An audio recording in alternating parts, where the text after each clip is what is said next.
We are live. Welcome in. Barrett's still on vacation. Harry's in the house. Eytan here with you. We appreciate you riding with us. JAKIB Media YouTube page will be joined by the network coming up in 6 minutes. Now, my pregnant wife just called me right now at 11 o'clock on the dot. So why? I don't know. Like, she knows the time. She knows we're on the air. Yeah. So I'm not sure. Is she in the Eastern time zone? Yeah. She just left and run a couple of errands. Oh. So she's not far, but I feel like maybe something's happened with the car. Well, that's what I mean. Like, I don't know. Normally, let's call her on the show. Call her right now. No. I'm going to call her on the show, but I'm going to mute my mic. Is there anything you could say for like 30? Could you carry 60 seconds right now? Because that's all I need. Carry 60 seconds. I'm here. I'm not going anywhere. I'm watching you. I'm listening. How about you put up your golf swing on the video, and I'll break it down for 60 seconds. All right, I can do that if you really want. No, I'm kidding. We should do that at some point during the show, though, because it got a lot of play on Twitter. Correct. A lot of people are very interested in your golfing exploits. Well, we also have this Howie Roseman thing as well. I tell you what, I'm going to do that. Maybe I'll just do that. Now, first and foremost, the cam is back, all right? So we're crossing our fingers that everything's going to work here. The cam is back in effect. All right. As EPMD used to say. Did you have the great Pat Kineen, the engineer, out there to fix things for you? No, my buddy Dave Lockren, Lofty, on Twitter from Osimo was walking me through, because it's his camera, and I just ripped off his camera. Oh, well, that was the guy with that fancy studio that he. Yes, we brought him on. It looked like he was in a club or something. Yes, absolutely. Yeah. Correct. Yeah. So that's what we did. All right, I'm going to let you hear the Roseman audio, and then we'll. This is from the John Clark podcast. Okay, make sure you're listening. This is Howie. No, we're never going to call this a rebuild. We want to retool. We want to get good as quickly as possible. That's our goal. We've seen it happen. Coach Kelly left, and everyone was saying the same thing. It was going to take us a long time. And after 1 year, we were back in the playoffs and competing for a championship. So there's nothing we're doing other than to try to win as many games as quickly as possible. No, all right, now that's semantics right there. We want to retool. He doesn't like the word rebuild because it sounds like it's going to take a long time. So it's right. Like retooling on the fly is now the go-to sort of phrase that these GMs and these personnel people like to use, because it makes it seem like they can do it quicker. That's all that is. That's how I take that. They are rebuilding. They're retooling the whole damn roster. I'd like to ask a follow-up and say, well, if you're not rebuilding, then who are your playmakers on defense? Because I still can't really find any. Their best pass rusher's 33 years old, and has been here since 2010. That's something. What are we doing there? Is Derek Barnett going to suddenly emerge as this dominant pass rusher? Can he stay on the field for 16, 17 games? Those are the kind of questions that a team would be able to answer if they're not rebuilding, because they are rebuilding. Now, what is he afraid of saying? This is a 2-year project? Here's where I think these guys don't understand their audience. Like, they don't get their audience, which is he could come out and say, we're going to be bad for the next 3 years. And nobody in this city would pay attention to it any less. Nobody would stop. Nobody would give up their season tickets. Nobody would sell their PCLs. They're not going to stop watching the games and calling sports radio stations and complaining or rejoicing. Yeah, you're right. It's an insult. And it is. It's an insult, because what he's trying to do is, like a parent, save us, spare us from the harsh reality that we're really going to rebuild here. But instead, he wants you to know that, no, we never rebuild. Every year, look at those draft picks. Yeah. You don't trade. Look, you don't take a kid in the 3rd round with Asante Samuel Jr. still on the board. That's a project at defensive line, tackle, maybe the end, depending on where you can move him. Probably not. But you don't take a project in the 3rd round if you're trying to win right now, Harry. Right. No, you're absolutely right. And, I see on the stream here a lot of reaction to it. Ash says saying rebuild will lower the expectations. And I'd love to know what the expectations really are from the fan base, because I don't really think they're all that high right now. Right. For next season. I think this is like a 2 years, 3 years from now type, because you don't even know what your quarterback situation is. They don't know. They're hoping that Jalen Hurts works out, and if he doesn't work out, then they're going to have a really bad record, and they're going to be able to utilize those 3 draft picks next season and find their next quarterback. That's going to be a problem, man, because if Justin Fields turns into anything, then we're going to be looking at, Devontae Smith. When you trade up and grab somebody like that, it better be because you really wanted him from the jump, not to spite or not to get in the way of or not to make some move of value. And that's where I don't know. I don't know, man. You're right about the quarterbacks. This is a Gal Media property in partnership with JAKIB Media. And you, my friend, are caught in the middle. The Middle starts now on the SportsMap Radio Network. Presented by Rocket Mortgage. Home loans that fit your life. Rocket can. Live from the O'Reilly Auto Parts Studios, here's Eytan Shander, Barrett Brooks, and Harry Mays. You know my name. We welcome you in Wednesday here on the program. Barrett Brooks still out. Don't worry. We'll fire away. Invites away out to Barrett, as I'm sure he'll join us at some point. He even said it as such. And then from there, it's a Wednesday, so we'll chat with Jeff Parles at some point in the second hour. And we were just playing this Howie Roseman stuff for those of you who are joining us ahead of time on the JAKIB Media YouTube page beyond as we hit here on the network now. This Howie Roseman stuff. And just some teams lie. Some teams just lie. Yeah, I mean, they lie. Yeah, if you're a general manager, it's part of your job to lie. Correct. Yeah.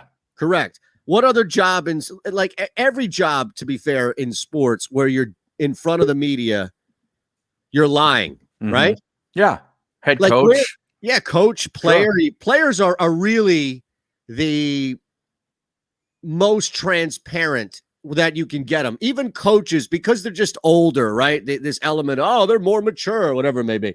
But I think even from that standpoint, players you get in the moment, right? Like that's what those was it Larry Merchant used to interview the guys after the boxer fight? Yeah. And you would get these like fresh moments, and then somebody coming off a loss. I don't mind that. You stick a microphone, a camera in somebody's face as they're walking off the field, you're going to get some real genuine emotion from a player, but everybody else is pretty much lying to you.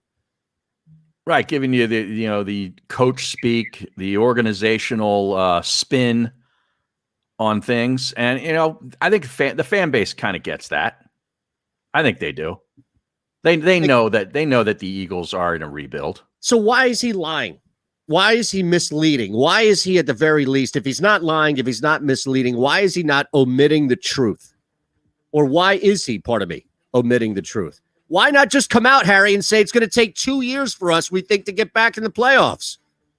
What's wrong with saying that? I don't have the answer to it.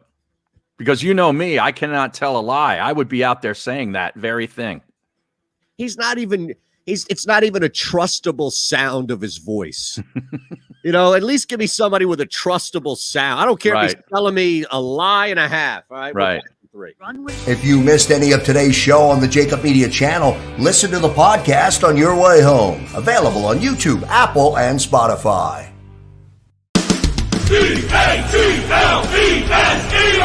Jody Mack, the legendary sports talker, joins forces with NFL insider John McMullen. Start your morning with Johnny Mack and Jody Mack across the JAKIB Media Network. The philosophy that guides my work as an attorney is, number one, that we are in place of a position of trust. And that trust provides a certain obligation upon us that we must fulfill for each and every client. That a client just simply isn't another number. While we may have many cases here, the client only has one. And they deserve the utmost attention, information, and a full and candid relay of the aspects of their litigation, and for us to be available for questions. We understand that the questions involved in litigation go beyond the case. The clients often have many challenges that they have to face as a result of the incident that led them to us. And we must first and foremost appreciate that and make sure that we're there to help throughout not only the case, but also throughout the client's life.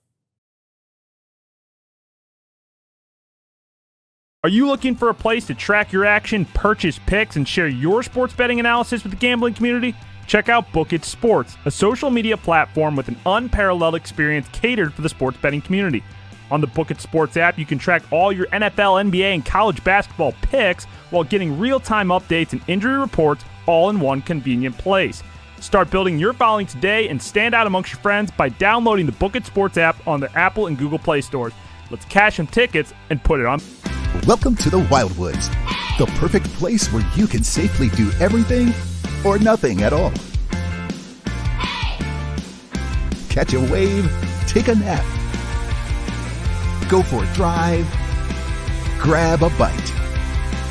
It's your vacation, and we're doing everything we can to make it a safe one. The Wildwoods, your vacation, your way. Connecticut School of Broadcasting is now the CSB Media Arts Center, training in all that is media, including the nation's most successful broadcast training program with professional media experts whose entire mission is to get you career ready. In just 8 or 16 weeks, train on-site and online at our local campus in Cherry Hill, New Jersey. VA approved. CSB Media Arts Center. Visit gocsb.com.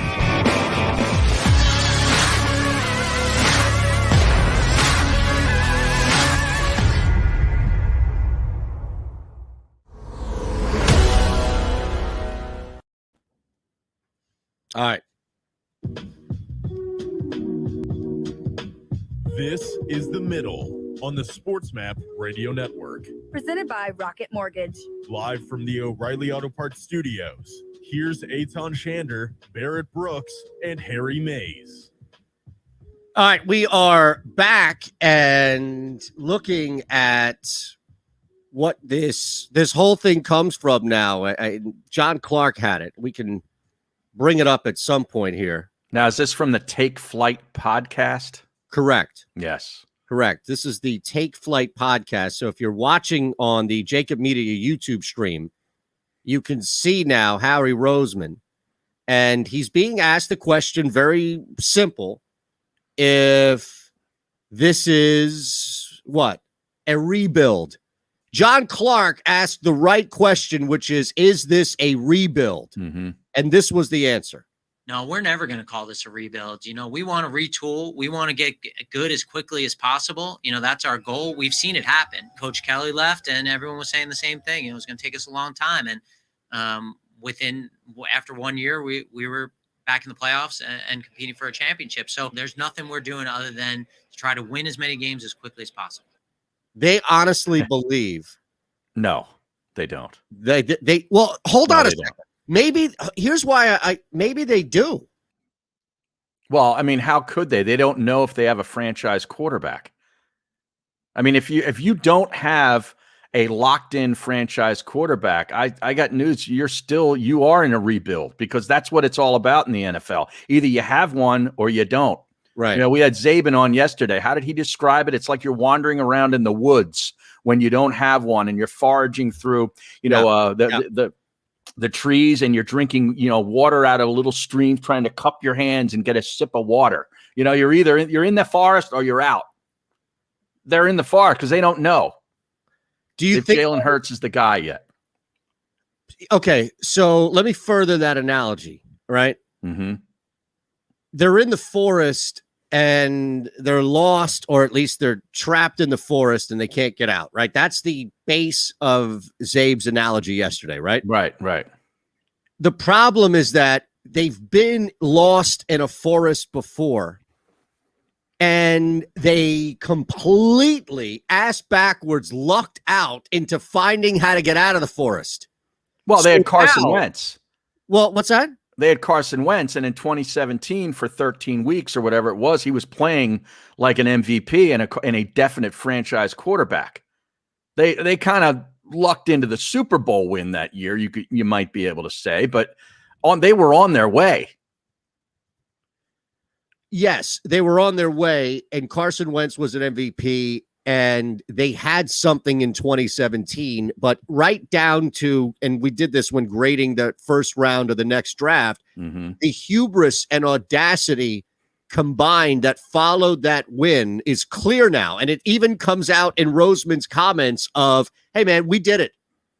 We didn't get lucky. We didn't take advantage of circumstance. I mean, the very essence of winning the Super Bowl came with just next man up stuff that rarely, like, you can't rely on that. No, I know. They had tremendous injuries at key positions that year. They lost their franchise quarterback and were still able to do it. That defies logic. Yeah. Really. And then, like you said, the next 3 years, were spent, some decent draft picks, some good free agent signings that got older. Alshon Jeffrey turned in after the Super Bowl, turned out to be, nothing.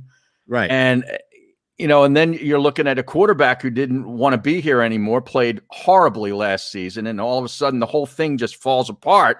So him saying that this is a rebuild would be an admission that the last 2 or 3 seasons had been heading in that direction. He doesn't want to admit that, but he knows it happened. Doesn't he? Yeah, I think I don't know anymore, Harry. I honestly, I think that they are so deep into believing their own, and I'm not going to call it lie. I'm going to call it set of circumstances that they were able to take advantage of. I'll at least meet them halfway. But I think they are so immersed in this way of thinking that Roseman and Lurie, were more responsible for that team winning than anything else, that they have overseen, and then now the oversight, if you can separate the two, of this collapse of culture that we've seen 3-4 years now removed from winning a Super Bowl. Like, they've fallen off the face of they're subject to memes. They're subject to videos that come out where Tom Donahoe has to apologize now in front of the camera because Jeffrey Lurie or Roseman made him. Yeah, well, that's damage control 101. Yeah, right there. I mean, seriously. Again, now, can you imagine how you or I would have handled that? Where knowing the way that we have, well, not just the draft room, but then the follow up on Monday or Tuesday when you're asked about it. How would we have handled that? Well, I can tell you this: it would not be easy. Like, here's what I know, right? If it were either one of us in that position. And first off, if we had to say something like that, I think it would be obvious that we'd be reading it. And that's probably and I'm just it'd be like a hostage video for us to do that. Right. Like, all right, man, you want me to get out there and say that crap, that pile of steaming human feces, then I'm going to have to at least read it. Put it on a cue card for me. Exactly. Give me a teleprompter. I don't want this to come from me. I want this. I want everybody out there to know that this was a prepared statement. Put a blindfold on me too while you're at it. Exactly. Right. And maybe tip the scales a little bit. Exactly. No, that's the thing. And from there, I mean, I don't know. It would be really hard to contain. I'm a terrible poker player, and I admit it, because it's very hard to contain my facial expressions if I'm frustrated. I imagine I would be pretty upset. Now, would you go full rogue, like halfway through the statement, just be like, look, man, I can't do this anymore? Well, if I was a guy that had done all that Tom Donahoe has done in this league, right? You look at his resume and where he's been. I probably would have just told the truth. It's not a bad strategy. Just to tell the truth. The guy I wanted, he's now a New York Giant. Yeah. Just say that. Enough said. But again, I get if you're in other parts of the country. And look, we have the benefit now, we're live on the stream here on the JAKIB Media YouTube page and Philly Voice and Sports Map Radio. So we reach just not just here in Philadelphia, but I get it. If you are a team or you're in a sport that's not number one, that's not right in front of everybody, then I get it. Maybe to that extent, you'll be a little cautious on the message you send to the fan base. Sam Hinkie understood that people would come back. What the Eagles don't recognize, and I don't know how many other, like the Yankees, I mean, we're talking about historic level teams that have the Eagles level of cachet with the fan base, Harry. Does that make sense? And loyalty. Yeah, that exactly. Yeah, Loyalty is a better term. Undying loyalty. Yeah. Better term, right. In other words, you can tell them the truth and they're still going to be there. Right. Yeah. That's the thing where, I mean, we make fun at times of our hockey fan base here, right? No matter what, the Flyers are always going to be there. You can say this, you can do that. No matter what, they'll always be there. But the reality is that more so than anything, the Eagles fans will take a kick in the stones. They'll take a punch in the gut. They'll take anything. They'll get an open hand smack in the face. And it's not like they'll keep coming back. Thank you, sir. Can I have another? Yeah, here's my money. Yes. Let me get that fourth color jersey that I've worn once in 3 years. Right. Here, take my money. Can I get the number 6 Devonta Smith jersey, please? Seriously, it is frustrating. Are we still giving those away, by the way? Yes, we are. Okay. And the link is in the bio. This will be up until the draft schedule announcement.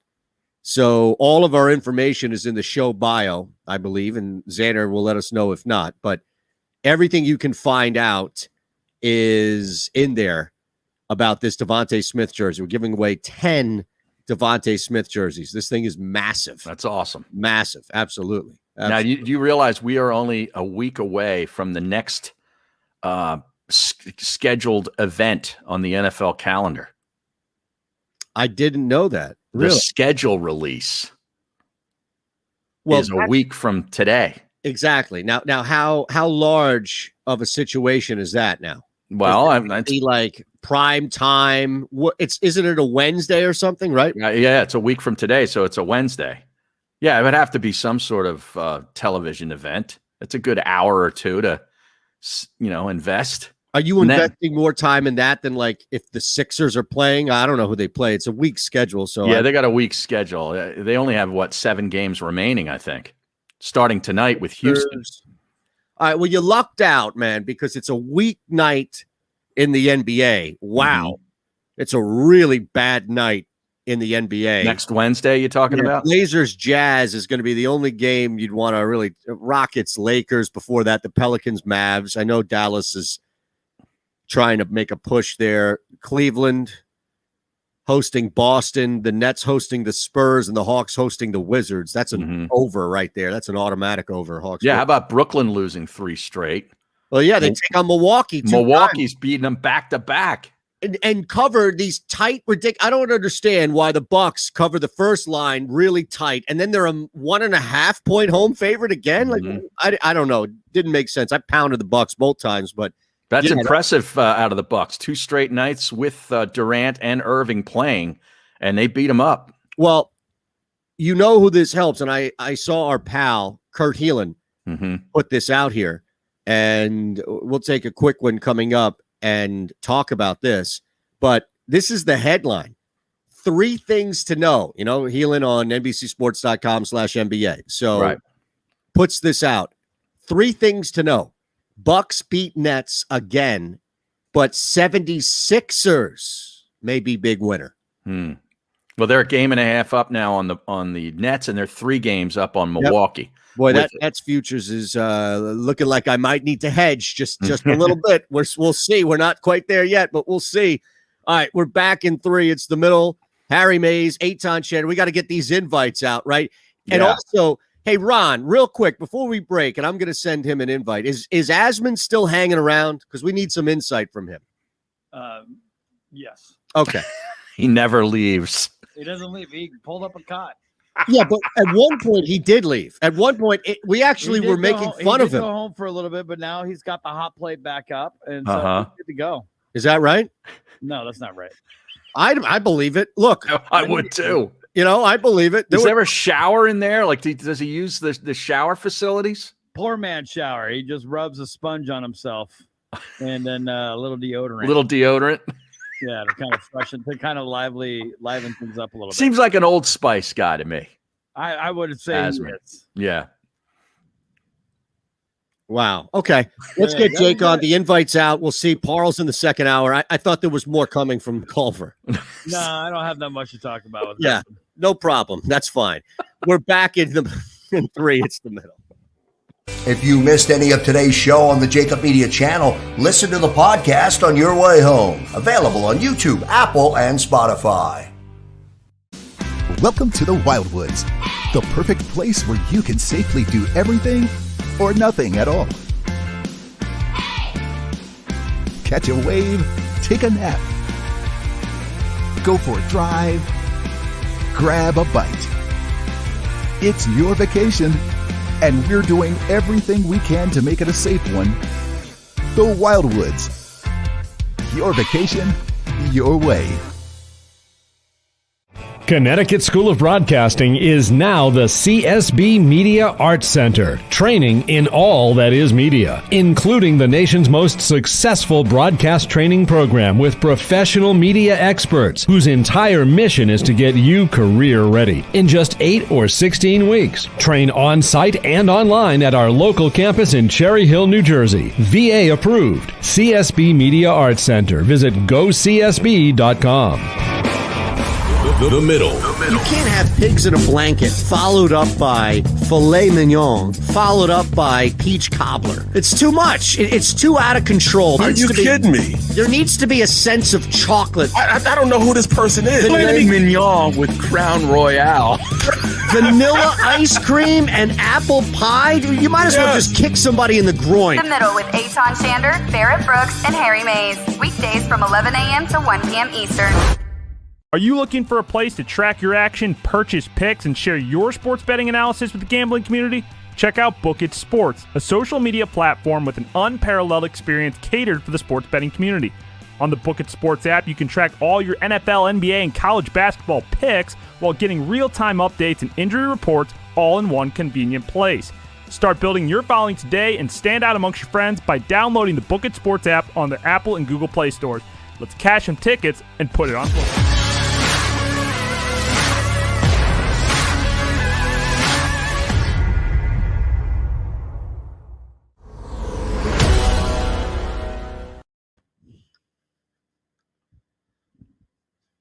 All right, I got to reset this screen.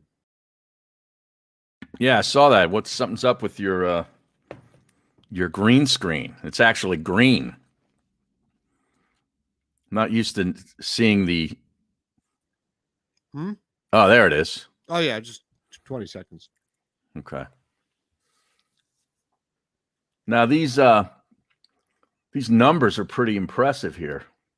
For us? Yeah. Yep. .com.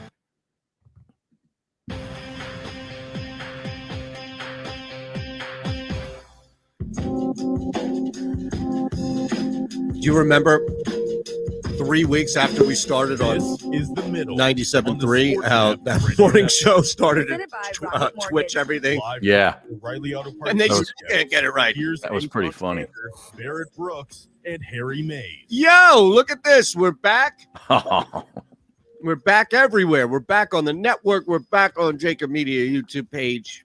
Watching on Philly Voice, and you see he hasn't left. Look at that. He's still that is the studio. That's not the house. No. Normally we'll get the house background, which is basically an off-white eggshell that has the one step and repeat sports map radio behind Jake Asman. But as you see, this is a full-on tour here. Right. Now show us Culver. That's what the world wants to see is you dig out what Ron Culver looks like. Is that him in there? Yeah, look at that beard, man. Yeah. He's camera shy, but we have the Culver. He's here. Well, that's like a shot of Bigfoot or something that you see, like one of these grainy shots of the Loch Ness monster in the background. That's not really definitive, man.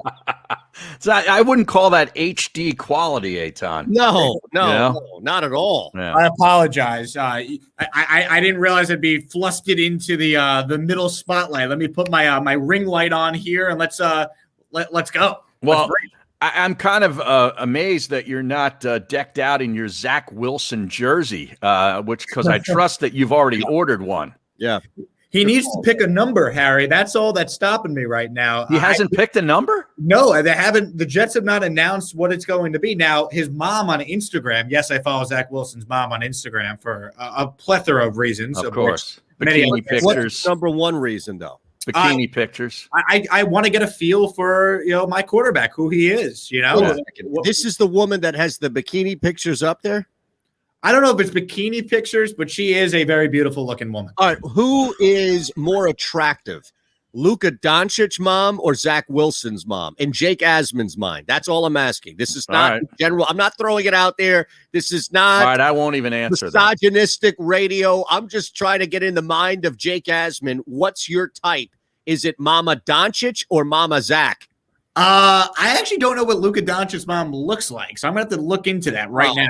Jeez.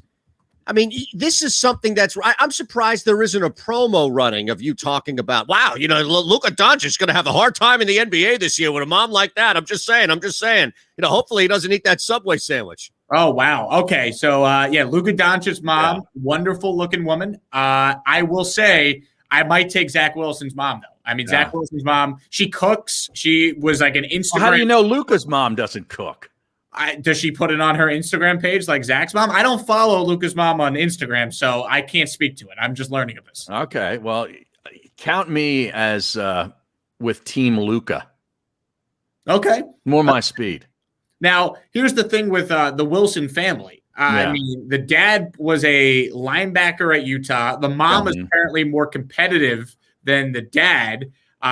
Zach has like 3 brothers and a sister. They all play sports. I mean, we're talking about a family here that's competitive, that's been all about sports. And I like what I've seen so far from the new Jets quarterback, but he has not picked a number yet. I think he won, which is what he wore in college. But his mom, the reason why I brought her up, his mom has been posting pictures of a Wilson number 2 jersey. Now, is that because he's the second pick in the draft or he's going to be wearing the number 2? So until the Jets announce his number, I can't illegally order my jersey from a website based in China. Right. Yeah. Really? I didn't know there were legality issues of that, but that's interesting to know. I mean, obviously 12 is off the board, but what about 7?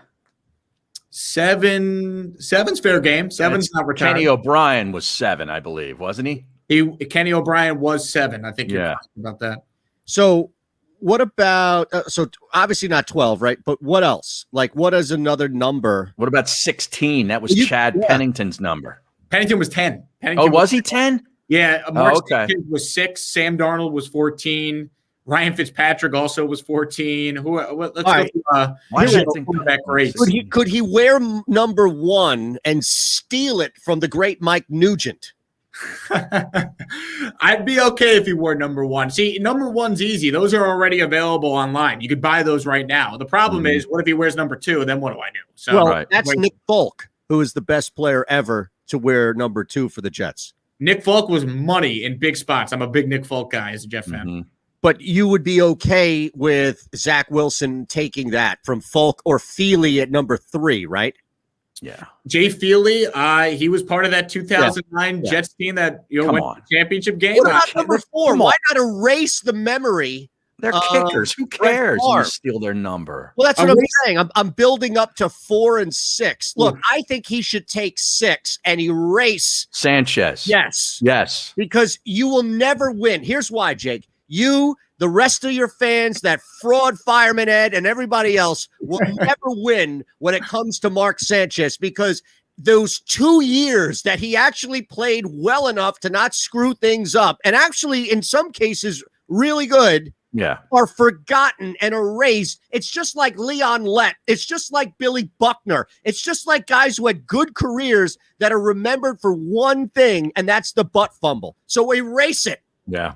I get it. I know the perception maybe nationally of Sanchez is the butt fumble, but I'm here to tell you guys that's the most overrated play in the history of the NFL. No, come on. It is. It is. The Jets were awful in 2012. It just happened to have been a Thanksgiving game where the whole country was watching. Against New England. They were already losing by 3 touchdowns when that happened. Like, it did nothing. Like, it was the only reason to stay glued to the game. I'm so glad it happened. I get it. It's funny to laugh at. But I like to remember Mark Sanchez as a guy that won 4 road playoff games in 2 years and gave me the only happiness I've seen as a fan of the Jets in my lifetime. Yes. So that's how I remember Mark. You're looking at it from an you're in the fishbowl. There are like 4 other fish swimming around with you. The rest of us are out here in the ocean. All right. So are you going to live in your own small compartmentalized reality, Jake, or are you going to live with the rest of us? And you know in your heart of hearts that Mark Sanchez equals butt fumble if you were to go to Iowa or Oklahoma or South Florida, even USC, you'd go back and say Mark Sanchez, and they would say butt fumble over standout quarterback here with the Trojans. I get it. I'm just telling you, the Jet fan, I think as years have been removed from his time with the team, and the team's been, out of the playoffs for 10 years now since the AFC title game in 2010, Mark Sanchez is remembered fondly overall by Jet fans. And we don't even like the butt fumble, is a thing that happened in a lost year where the team was getting killed. It's not that big of a deal in Jets history if you talk to Jet fans. That is really a shame. I mean, the fact that he is revered in any fashion, Eytan, just goes to show you where the history has been for the Jet fans. Sometimes I forget how bad they've been. It's been 10 years since they made the playoffs. They got the longest route in the NFL right now. Wow. Well, you need to start new history, man. That's what I agree. I'm saying. Yeah, I agree with Eytan. You need to start fresh, and part of the way you start fresh is you get rid of the past. So you think if Zach Wilson wears number 6, that erases the past? We're just not going to remember Mark Sanchez? No, I think yes, I think you start the process of replacement. All right. Yeah. Look, I've got guys on this list you've never heard of. All right. You don't know. You couldn't pick Richard Todd out of a lineup. All right. My dad could. Oh, yes, I could. Well, you could, Harry. He was at Alabama in the 70s. My dad, he swears Richard Todd's name all the time. AJ Dewey, the 82 AFC title game, and the Shula not putting the tarp on the field. I mean, I can tell you, my dad still has the scars from watching that game when he tells me about it. Hold on 1 second, because I'm going to ask you, do you know, don't answer it now because we have to break. We'll be back in 3. If you missed any of today's show on the JAKIB Media channel, listen to the podcast on your way home. Available on YouTube, Apple, and Spotify.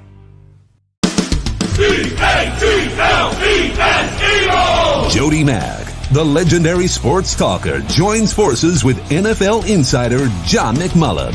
Start your morning with Johnny Mack and Jody Mack across the JAKIB Media Network. The philosophy that guides my work as an attorney is, number one, that we are in place of a position of trust. And that trust provides a certain obligation upon us that we must fulfill for each and every client. That a client just simply isn't another number. While we may have many cases here, the client only has one, and they deserve the utmost attention, information, and a full and candid relay of the aspects of their litigation, and for us to be available for questions. We understand that the questions involved in litigation go beyond the case. The clients often have many challenges that they have to face as a result of the incident that led them to us. And we must first and foremost appreciate that and make sure that we're there to help throughout not only the case, but also throughout the client's life. Are you looking for a place to track your action, purchase picks, and share your sports betting analysis with the gambling community? Check out JAKIB Sports, a social media platform with an unparalleled experience catered for the sports betting community. On the JAKIB Sports app, you can track all your NFL, NBA, and college basketball picks while getting real-time updates and injury reports all in one convenient place. Start building your following today and stand out amongst your friends by downloading the JAKIB Sports app on the Apple and Google Play stores. Let's cash some tickets and put it on. Welcome to the Wildwoods, the perfect place where you can safely do everything or nothing at all. Catch a wave, take a nap, go for a drive, grab a bite. It's your vacation, and we're doing everything we can to make it a safe one. The Wildwoods. Your vacation, your way. Connecticut School of Broadcasting is now the CSB Media Arts Center, training in all that is media, including the nation's most successful broadcast training program with professional media experts whose entire mission is to get you career ready. In just 8 or 16 weeks, train on-site and online at our local campus in Cherry Hill, New Jersey. VA approved. CSB Media Arts Center. Visit gocsb.com.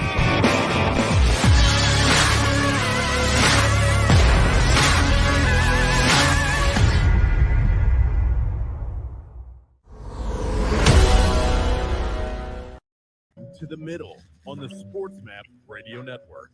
Presented by Rocket Mortgage. Live from the O'Reilly Auto Parts Studios, here's Eytan Shander, Barrett Brooks, and Harry Mays.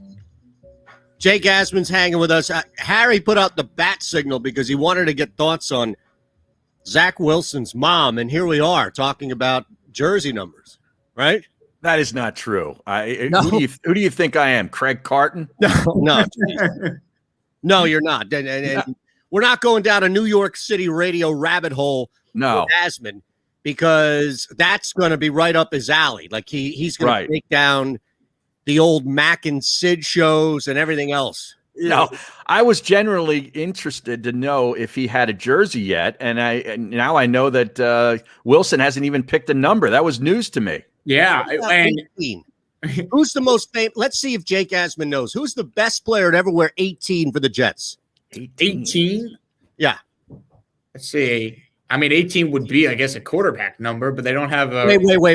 Wait. There's a technicality here. Go ahead. What's the technicality? The technicality is that when he first started, it's going to give it away, but when he first started as a Jet, he wore 18, but then changed his number, and that's when he was actually a good quarterback. He's a really good dude, because I've interviewed him and had him on some shows I've done before. He's Lucas? Yes. Lucas from Rutgers. Yes. Yeah. I don't even know who we're talking about. You don't even know who Ray Lucas What are you, a Jet fan? Oh, you said Lucas. Ray Lucas from Rutgers? I thought you said Luka. I'm like, I don't even know a Jet quarterback that's named Luka. Yeah, Ray Lucas. hung up on Luka Doncic's mom. Yeah, seriously. You got Luka Doncic's mom on the brain. You don't know who Ray Lucas is. You sound like Fireman Ed here. We're going to Havlicek. I love Ray Lucas. First off, he's great on the Jets postgame show for years on SNY. And here's the thing I can tell you about Ray Lucas. If the Jets went to him sooner in the 1999 season after Vinny got hurt, they make the playoffs instead of going 8-8 that year. But the problem is they waited too long to go to Ray Lucas, and that was like a mistake that you could actually put on Bill Parcells during his time as Jets head coach. Okay. Wow. Jake Asman just ripped Bill Parcells. Yeah, that's exact. It's, you know what? Wow. Silas. That's what I mean. That's what Asman said, right? Where's Havlicek? Come on. Exactly. He ripped out on Bill Belichick, going full dog on him, right? What about Vince Lombardi? What about Hank Stram? I love that segment when you guys were doing it. I knew you guys would have a field day with it. I can't get enough of that. It's classic Chris Russo. I mean, the guy has not changed a bit in radio for 40 years. That's what makes him the best. It's hysterical. There are two things that he honestly does better than anybody I've ever heard. And one is he truly has a disconnect. And it's amazing for somebody who has talked successfully for a living for, I think, as long as maybe as you're alive, at least, right, Jake? Like forever. I know it. I know he has it in his brain. He knows how to pronounce Odubel Herrera or Asdrubal Carrera. Yeah. But when he actually says it, it is completely, it's that game of telephone. And in his head, his right brain is saying Odubel Herrera. And Asdrubal Herrera, right? Like there's something happens between the brain and the mouth. Yes. Yeah. And the other are these rants where it's like, what are you even talking about? Like, this is not one of these. Oh, this is not Terry Bradshaw, right? I don't know what the hell Terry Bradshaw's thinking, trying to insert himself into the Aaron Rodgers conversation. But this is not Terry Bradshaw who's like, oh, Aaron Rodgers is a wimp. Like calling him out. Are you going to defend Bradshaw? No, but I'm saying I think somebody asked him about it. I don't think he just went on a podcast and offered it up. Well, yeah, he was a guest. He was on FAN. That's actually where Moose and Maggie asked him about. Oh, it was Moose and Maggie. Moose and Maggie. Moose and Maggie than the Herd. Yeah. So you tell me. Are you sure it was Moose and Maggie? I think it was. Yeah. They got it. It was he went on the Herd after that, but Moose and Maggie had the first interview there. And by the way, you want to talk about a nice guy? That's Mark Malusis. All right? All right. Aggie Clay is not bad herself. All right. She's very nice. Though I would much rather promote two hardworking, nice individuals than the herd. The herd. We need a drop. Go ahead, Jake. I apologize. I was just going to say my favorite thing that Russo does, listening to him, basically my whole life. Like, I don't think I'm in the business today if I didn't grow up listening to, Mike and Chris every day as a kid. But when Russo says days of the week and he goes Wednesday, Saturday, Tuesday. He can't like pronounce the D-A-Y in a day. So it's like he adds like a D-I-I to the end of D-E-E. Right. What's worse? Is it Russo saying Tuesday, or is it the Colonel saying Saturday? Saturday. Yeah, that's a Philly accent. I don't know that Asman really knows who the Colonel is. Do you know the he Colonel? doesn't need to know who the Colonel is, but you know that accent. Yeah. That very thick. And I got cut off because I had a phone call, but I'm about 35 minutes in The Mayor of Easttown. Oh, yeah. On HBO. It's very good. Yeah, I like it. I'm halfway through the first episode, and I like it. There's some pretty thick Philadelphia accents in there. Jake, have you seen this show? No, I haven't. I have not. I actually didn't even know there was a show on HBO that takes place in the Philly area. So very good. Yeah. Wow, very look at good. it. It's called Kate Winslet. Yes. Ooh. She's very good. You know who's in it too? I support the hair. The other one is dollars instead of dollars. Dollars. Is that said in the show? No, but that's a Philly thing. So the show opens up with an argument with an elderly couple. And when the man comes home, that's the woman. I don't think she's trying, but she just doesn't sound like she's from here. And then the guy comes home and it's just right out of Delco. Mm-hmm. It's just straight. It's a thick Delco. And I know they're Chester County and all, but not right. But it sounds straight out of Ridley. But that's what I'm saying. Like you could tell. Yeah, exactly right. Now she mentions Ridley and all this, but he has the accent. You know who else is in this show? The ex-husband of Kate Winslet is Roy from The Office, for anybody who's seen The Office. Now, really? Now that show was Scranton, and I never knew if he was local to that. Yes, but Roy from The Office. Yep. Yep. It's a good show. What's my take on Roy from The Office? Not as bad of a guy as maybe people think. What do you mean? I just think he was a bit misunderstood. Well, you have to understand real quick before you go into this rabbit hole, which we more than support here on this program. You have to treat it like Harry has never seen an episode of The Office because Harry has never seen an episode of The Office. Well, hold on. Let's just talk about that for a moment. How is that possible? No, I've seen some episodes. I'm just not. You could not describe me as any, sort of a devotee. Right. Yeah. Just give it a shot, start to finish. I would say this: once you get to about midway through season 2, if you don't like it by then, I'd be shocked because once you get a feel for the characters, the show becomes like one of the most epic sitcoms of all time. I think the first 3 seasons are what makes the show. I believe it that there are flashes, but there are a couple of things that happen in the show following season 3. Here's another thing. All right, I agree with you about Roy. There is absolutely zero reason, nor was there ever reason to ever add Andy Bernard into that show.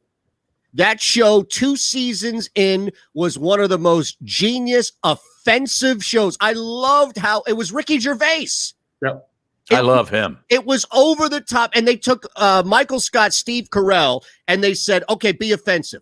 Shows like Diversity Day or The Injury, where he's faking that he's handicapped because he burns his foot, and they have the superintendent of the building who's in a wheelchair coming in. I mean, all of these Diversity Day, Comedy Central and other networks won't even show anymore. They won't. Like, you can't find that on network TV or whatever TV, cable TV anymore. You'll find the first season every now and again. That's my thing is it just now, again, like, season 3, you still had some there, right? Where Oscar comes out in the first episode of season 3. I mean, I love offensive. I'm a big fan of that. I'm telling you, Harry, if you went back, and maybe this is for people who miss it. See, Jake, I always know you always bring things up in a different light. But if anybody missed The Office and is tired of cancel culture and also the lack of accountability that comes with cancel culture, you will love the first 3 seasons of The Office without a doubt. Like, I will pay you for your time if you come back to me and say, I don't like that show. I'm just not a fan of Rainn Wilson or Mindy Kaling. Mindy Kaling and BJ Novak are two difficult people you have to get over. And there are times in which I fast forward. It's only like 10 or 15 or maybe 30 seconds. But there are times in which when I'm watching the show now, I fast forward both BJ Novak and Mindy Kaling because I don't accept them on the show. But I'll tell you, Rainn Wilson is pretty good. And the character that he plays is Dwight Schrute. Yes, pretty close to who was it? Not Milton. I forget the name of the guy in the British office. But I'm telling Harry, it's up your alley because of where we are now in our society and how I know you love offensive television. It's a show that if you watch, you become invested in it because they do such a good job developing the characters. Like there's some maybe you don't like. Eytan, I'm kind of with you. I'm not as high on Andy Bernard as some. My issue with Andy Bernard, real quick, is to me they spent a lot of time like softening him up, season after season, developing his character a little more, just to make him a clown in like the last 2 seasons. Like they totally wrecked like his development as a character throughout the show. To make him like I didn't like how they ended the storyline for his character. So that'd be my gripe with the Andy Bernard guy. But as far as the show overall, I mean Dwight K. Schrute. I saw someone wrote it on YouTube here. He makes that show. I mean him and the relationship he has with Steve Carell's character Michael Scott and the character that Krasinski plays Jim. I like Krasinski. It's hilarious. It's a great show. He's Jack Ryan. He is. Yep. Yeah, and you watched that, didn't you? Yeah, I love that. So there are 2 shows going on with The Office, and this is where I do accept, and again, it goes back to the British show, but they really explored it and furthered it on the American version, where, as Jake said, you have 2 shows. You have The Office, which is Michael Scott and Steve Carell's character, just a complete ignoramus, offensive jerk who has no idea how to interact with people. Right. Has no self-awareness, exactly. Right? Yeah. And it's a camera following him around just doing that. And then you also have the interaction of us, the audience, with Jim. Like if you approach the audience or the show that way, it's kind of like Mr. Robot or these other shows where there is no fourth wall. It's broken down and the camera as the vehicle. So it's great because there's a conversation, right? And all of a sudden, it's like somebody says something ridiculous. And instead of going to that person who said something ridiculous, they go to Jim, who gives us a reaction. And then he reacts. Exactly. Yeah, and we react with them. So there's where I think that there's some subtle, Modern Family, we brought that up. Yeah, they do that too. Yeah, it stole, I get it. It stole the overall concept of it. But I thought they did a good job of that too. Yeah, see, you never know. We went from Ray Lucas.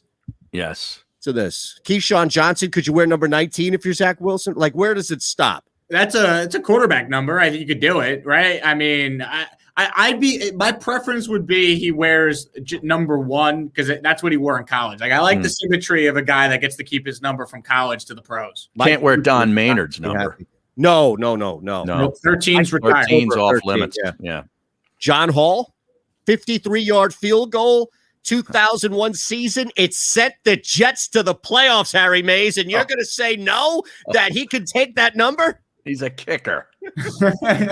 Come on. All right, Jake, we love you, man. Thanks, Jake. As always. Guys, anything you want to get out? Is there a new enemy of the state? Actually, that's what it should be. Is there a Chipotle update? Right. We should have a segment on this show called Enemy of the Jake. Enemy of the Jake. All right, we'll take a quick one on the network. I'll explain this coming up in the break. It's the middle. Now think about that. We get Jake Asman on once a week. Yeah. And we'll get imaging, we'll get music, turn around, enemy of the Jake. I like that a lot. Comes on, right? And remember we had What's Your Beef, or what was the thing that I did for like the 60 seconds of Shander or whatever the hell it was? Yeah, Shander in 60, I think it was. Right. We'll give Jake, we're live on the stream and all, so we'll give Jake a couple of minutes to breathe and get his point out. But we all just sit back and let Asman tear into the latest multi-billion-dollar corporation that's doing him wrong. Well, Chipotle took care of me in the end. I don't know if I've been on with you guys since the incident occurred where I walked in and the line's at the door and you got 4 people off to the side not even working with 2 people at the Chipotle Bell station and whatnot. But they emailed me back and they comped me a free entree. So wow, you know what? I'll take it. I have since been back. I was never going to not go to that location because it's 2 minutes from my apartment, and I'm a spiteful guy. But, man, I'm also a guy that loves convenience. So I was not going to drive 10 minutes out of the way when the thing is right there. So Chipotle and I are back on good terms. I had it last night for dinner. It was a quality bowl. Not the best bowl I've ever had, but it was quality. And I'm thankful for the opportunity to day in, day out eat my Chipotle. And now it's time to sit on the bowl. That's what I will probably be doing in about 5 minutes. Correct. Right. Harry, that's what we call bowl to bowl. That's Remember right. I did bowl. Bowl, yeah. Yes. Manute's son. Exactly. At Oregon. From the bowl? Is that what you guys want? Is that what the audience wants? No. You will not be allowed from green room to live if that's the case. We see your face ahead of time, right? So like real quick, he's off the stream, but I can see him. I can see his background. We put him back in. I know exactly where he is. George Lewis says, "Who is Jake Asman?" I love it. Jake, you're getting new people here all the time. Yeah.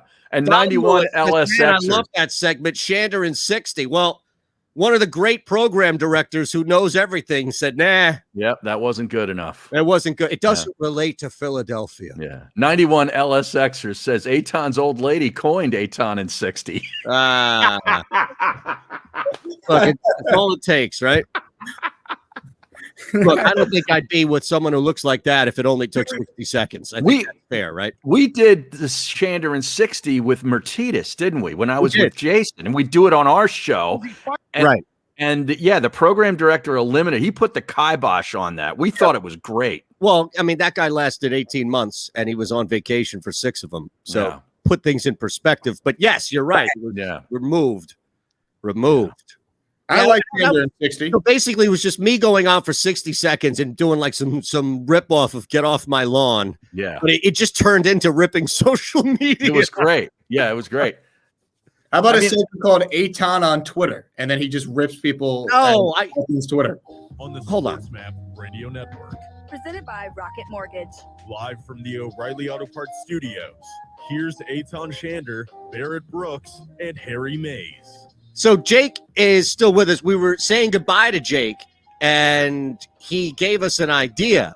So we had to talk through it in the break where we are always live, the JAKIB Media YouTube page, and also trying to figure out now where we can slide in this Asman, what would we call Enemy of the Jake. Enemy of the Jake. Yeah. I love the title. And stop trying, unless it's on your show, stop trying to get me to do more stuff, all right? Jeez.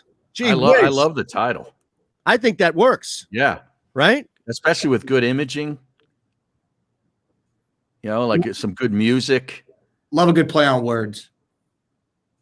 Who would do the voiceover? Cutler? You mean Culver? No, Cutler. Remember Cutler? Oh, I don't think we have access to that guy. Oh, no? Okay. Well, No? then Culver. Yeah. Have Randle. Do you do any imaging? Like, do you do any type of imaging for the station where you get like a deep voice? You're listening to sport. I know we have a guy and he's great at it. I'm just curious if you do. You're talking about me if I do any? Yeah. Oh, No Ron one's Culver. ever asked me. I mean, I could do it, but See, you sound like you've got. Oh, we can always get Jay. Like Martita's got a thick voice, although I don't know how willing he'd be up and jump right now. But maybe you. Who you? No, Jay. No, what about you though? I like what you've got. Martinez would charge you guys. Yeah, exactly. You Probably. wouldn't. You're right. You wouldn't. Well, nah. I might go Rumpelstiltskin on you and just make you give me your firstborn. Not mine. I don't think. Good luck fighting my Actually, wife that's on true. that one. You know what? I don't want more kids. You might as well wait for our second. Let it go through there at that point. Go through the motion. Yeah, I won't be having any. Maybe we'll do it for a bag of fries and call it a day. Joey B, Enemy of the Jake, next target, Olive Garden. There you go. That's how you end the segment. Every week it's like, whew. All right, Olive Garden. You're next. Next week, I got my eye on you, Olive Garden. Right, there you go. You know, we didn't do a fake news yesterday. Oh, no, you're right. We didn't. We got to do that. We got a lot of things. Jake, you're more than welcome to hang. It's up to you. He's got to go to the restroom. Oh, yeah, that's right. Go to the restroom. Yeah. I do. Out of here. Bowl. Duty calls, as they say, gentlemen. You had to do it. We're back in 3. If you missed any of today's show on the JAKIB Media channel, listen to the podcast on your way home. Available on YouTube, Apple, and Spotify.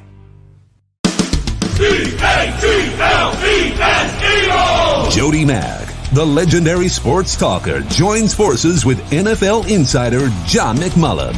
Start your morning with Johnny Mack and Jody Mack across the JAKIB Media Network. The philosophy that guides my work as an attorney is, number one, that we are in place of a position of trust.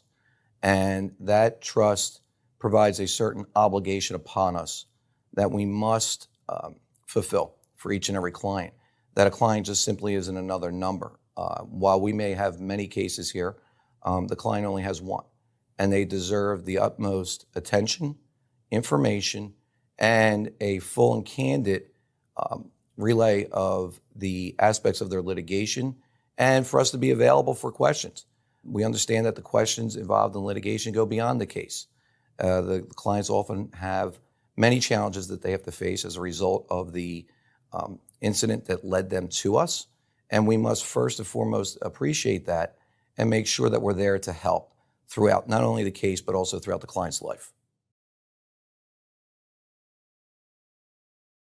Are you looking for a place to track your action, purchase picks, and share your sports betting analysis with the gambling community? Check out JAKIB Sports, a social media platform with an unparalleled experience catered for the sports betting community.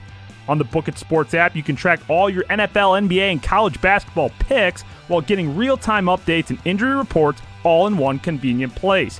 Start building your following today and stand out amongst your friends by downloading the JAKIB Sports app on the Apple and Google Play stores.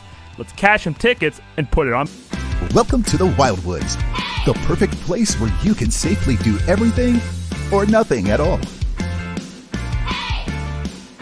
Catch a wave, take a nap, go for a drive, grab a bite.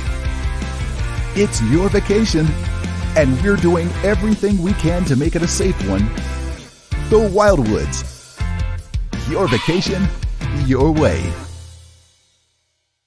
Connecticut School of Broadcasting is now the CSB Media Arts Center, training in all that is media, including the nation's most successful broadcast training program with professional media experts whose entire mission is to get you career ready. In just 8 or 16 weeks, train on-site and online at our local campus in Cherry Hill, New Jersey. VA approved. CSB Media Arts Center. Visit gocsb.com.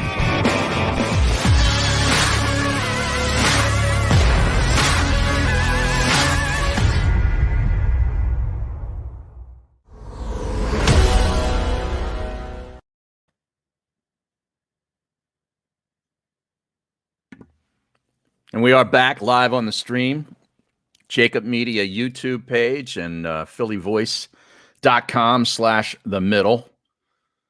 We got Jeff Parles will join us this hour around 12:40. We got some plays tonight in the NBA. Probably no baseball, but it's about time to start looking forward to the future's playoffs, because the NBA, we have 6, 7, 8 games left. And hockey, the regular season is almost over. Teams are down to like 4 or 5 games. And almost all the playoff spots are all but spoken for. Nice. You know, there's still a few, 1 or 2 fourth spots that could be up for grabs. But speaking of spots, it looks like I have finally reserved my spot in the Swingin' and Ding It. Oh, the outing? Yes. All right, tell us about this. Tell us. I didn't know. When did you find out? This morning. From who? The great Mike Tallarita. Oh, yeah?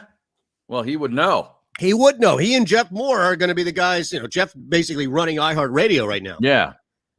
So, you know, these guys are I have bosses everywhere. Everybody's like, oh, you got all these jobs. You work all these jobs. Yeah, that means I got all these bosses. Right. That's it. Like, Harry has got one boss, and I love him for it. He's managed that, right? Even at home, he's the boss. Right. So, yeah, he's one of my many bosses, and I had, even in the building, so I had to ask, and Brace is like, yeah, don't worry. He's on vacation, So I see these tweets come out from the Swing It and Ding It. I'm like, hey, I got to get in. I got to make sure that I'm in and I'm not being placated. Like, yeah, we got you. And then I see a pic from Harry Mays out there on the course. Well, I'm in. One thing that I just picked up again is from what you just said is Brace is on vacation. He gets a lot of vacation. He's the boss.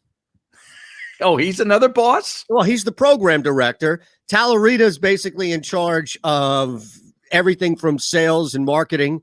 And then Jeff Moore was a guy who launched it, and it is now with the other guys, and is now like the VP of iHeart. He's the boss's boss, right? Well, yes. Well, he was he was the boss's boss.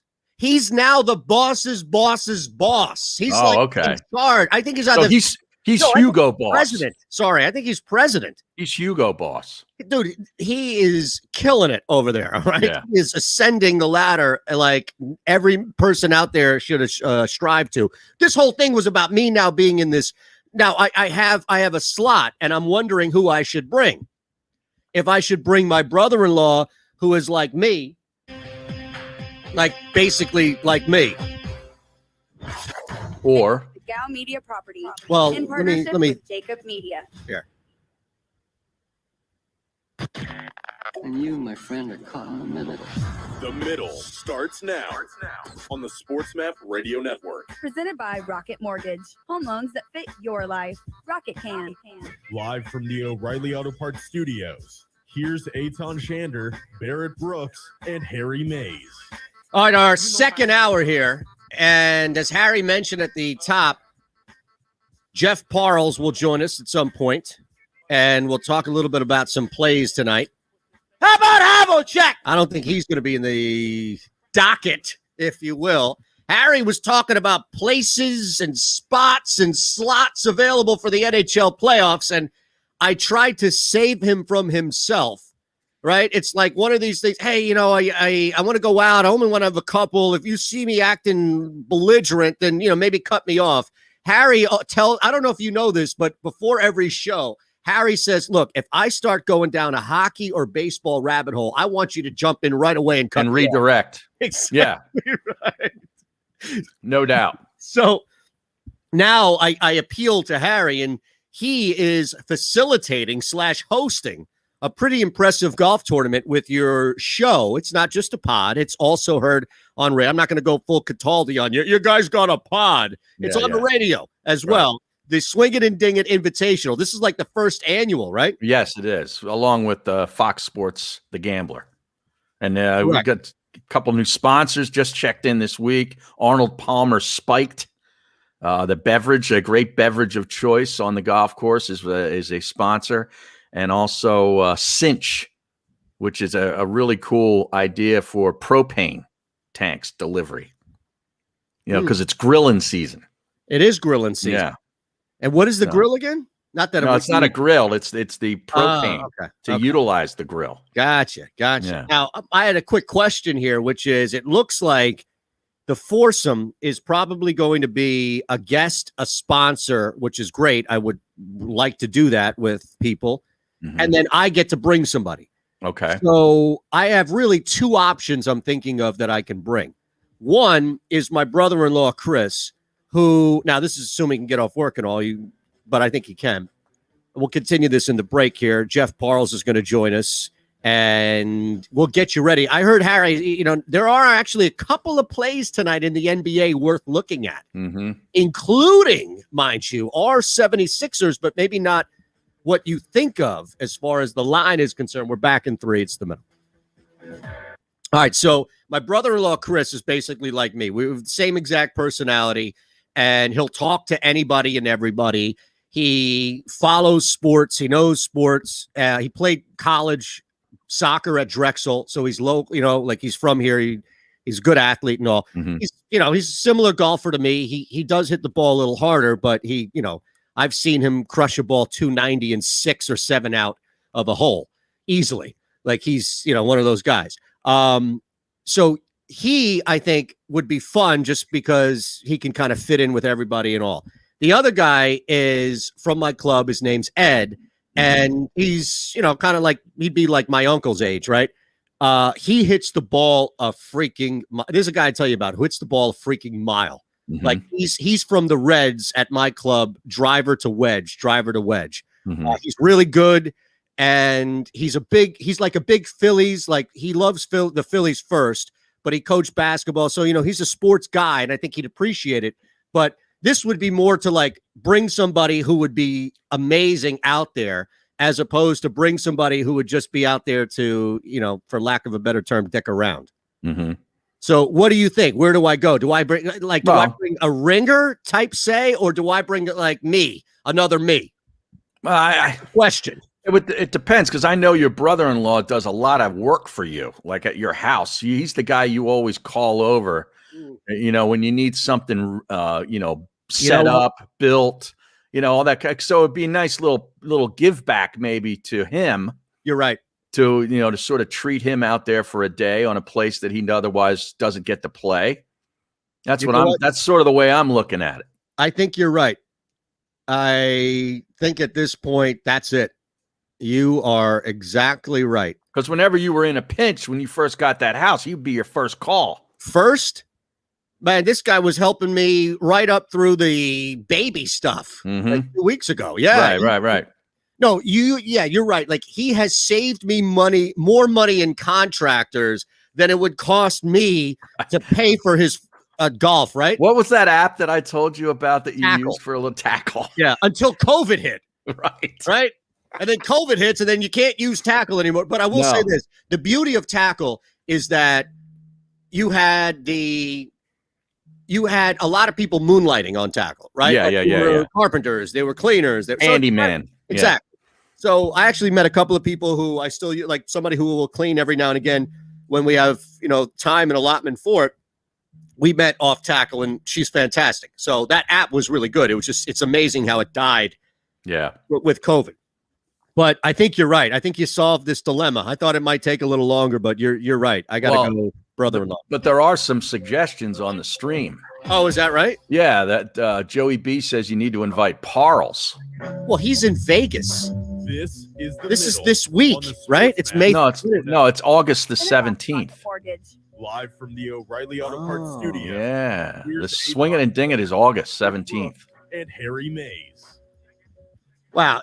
I saw a tweet about this week thinking 4 spots left. It's winding down. That's the fantasy golf. That was the fantasy contest for Swing It and Ding It that you saw that. Yeah. The outing isn't until August the 17th. Okay. Well, I'm still going to take the brother-in-law based off your advice. So Joey B, no need to put odds up on the board or anything. We're good there. We're good. But I'm definitely going to do that. I appreciate that. I do. Okay. Yes. Now, what's the number one thing going on? I imagine that we are still, or if we're not, right, we're still fully immersed in reaction to the Eagles and Howie Roseman and everything that is taken over. But other than that, I wonder if, there's anything else that can come with the Sixers and this whole thing of home court advantage basically being locked up or close to it as a result of what the Bucks did for us here in Philadelphia. Yeah, I mean, if the Sixers win tonight, and they should, they'll have a 2-game lead on the Brooklyn Nets with the same amount of games played. Like no team would have any games in hand. They'd each have 6 games remaining with a 2-game lead and a pretty soft schedule coming in. I mean, Houston is one of the worst teams in the NBA tonight. They got Orlando on the schedule twice. The last 2 games of the season are against Orlando, who's awful. And what you see with the NBA and pretty much the NHL is once these teams are fully eliminated, they just fold up shop. Yes. They pretty much just offer almost no resistance. But here's the thing. That sometimes, I'm not saying you, but sometimes what happens is people look at that and say, oh, that team's going to score 80 points. Like they're going to get pummeled into the ground. The Rockets run. The Rockets have been bad. Harry, the Rockets have been bad all year, and they're one of the fastest paced teams in the NBA. They get up and down the floor. They don't defend.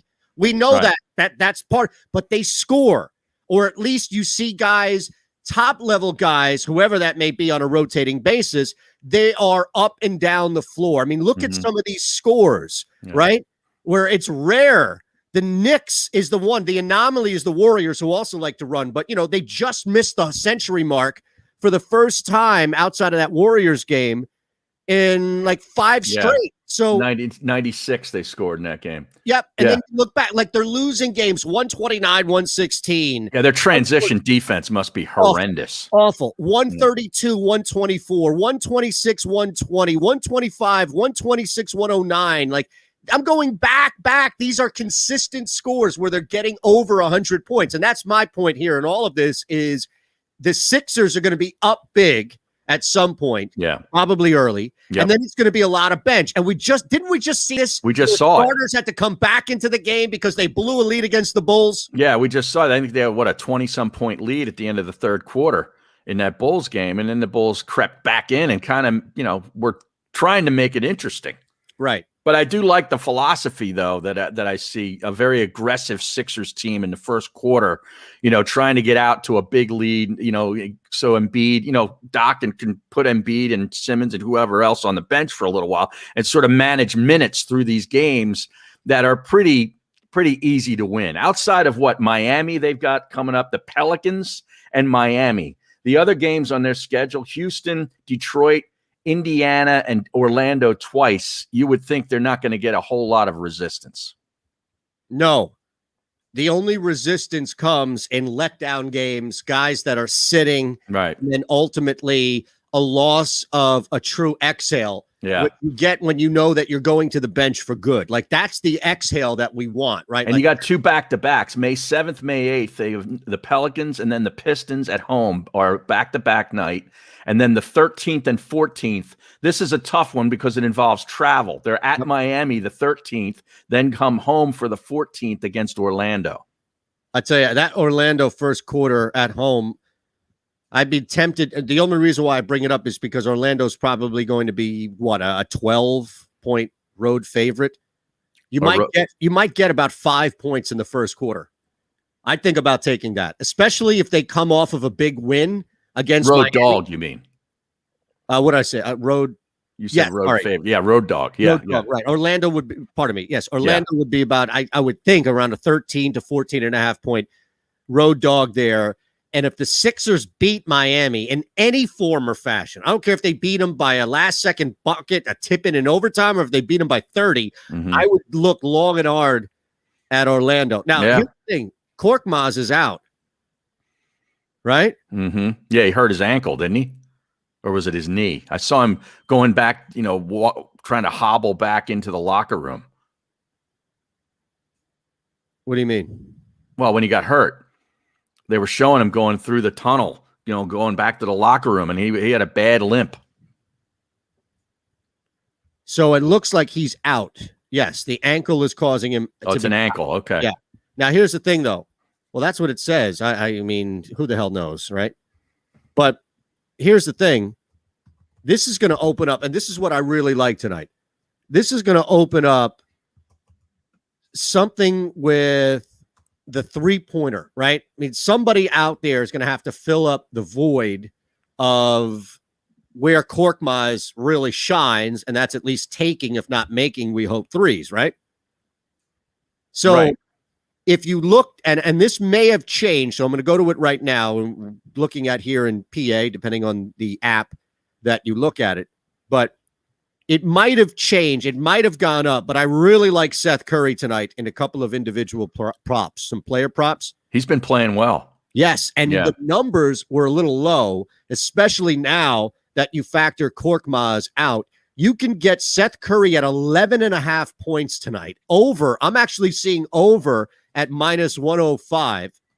And then for threes, and this is where I think Seth is really going to have an opportunity, over 2.5 threes, Harry, is plus 125. I like both of them. Yeah, I do too. I think you can get a really good return on Seth Curry right now with the expectation. Look, the other guy would be Tobias Harris. If you think that Harris, who's only sitting at 17.5, that's pretty low too. Curry's last 3 games, he was 6 for 6 from 3 against the Spurs, and 3 of 5 against the Bulls. It's not bad. So 9 of 11 in his last 2 games. And you know the opportunity is going to be here. Right. I'm locked in. Yeah, in. it is an ankle with Korkmaz, too. Yeah. It is the ankle. All right, so I'm locked in. I also had a free bet, like one of these free bets, like this penny jar that they give you after you spend so much money on this app. Yeah. 7 times your money if Chelsea, Panathinaikos, and Sporting Lisbon all win. Huh. That's a $5 bet that's going to return me 30. You go into the Greek soccer league? Well, Chelsea is not Greek. No, but Panathinaikos or whatever is. Panathinaikos. If Panathinaikos is the one that screws me, I'm going to be upset. All right? That's all I'm saying. Try having Mad Dog Russo say that name. Yeah, I was serious. That's one he probably nailed, too. Everybody's like, how'd you hit that?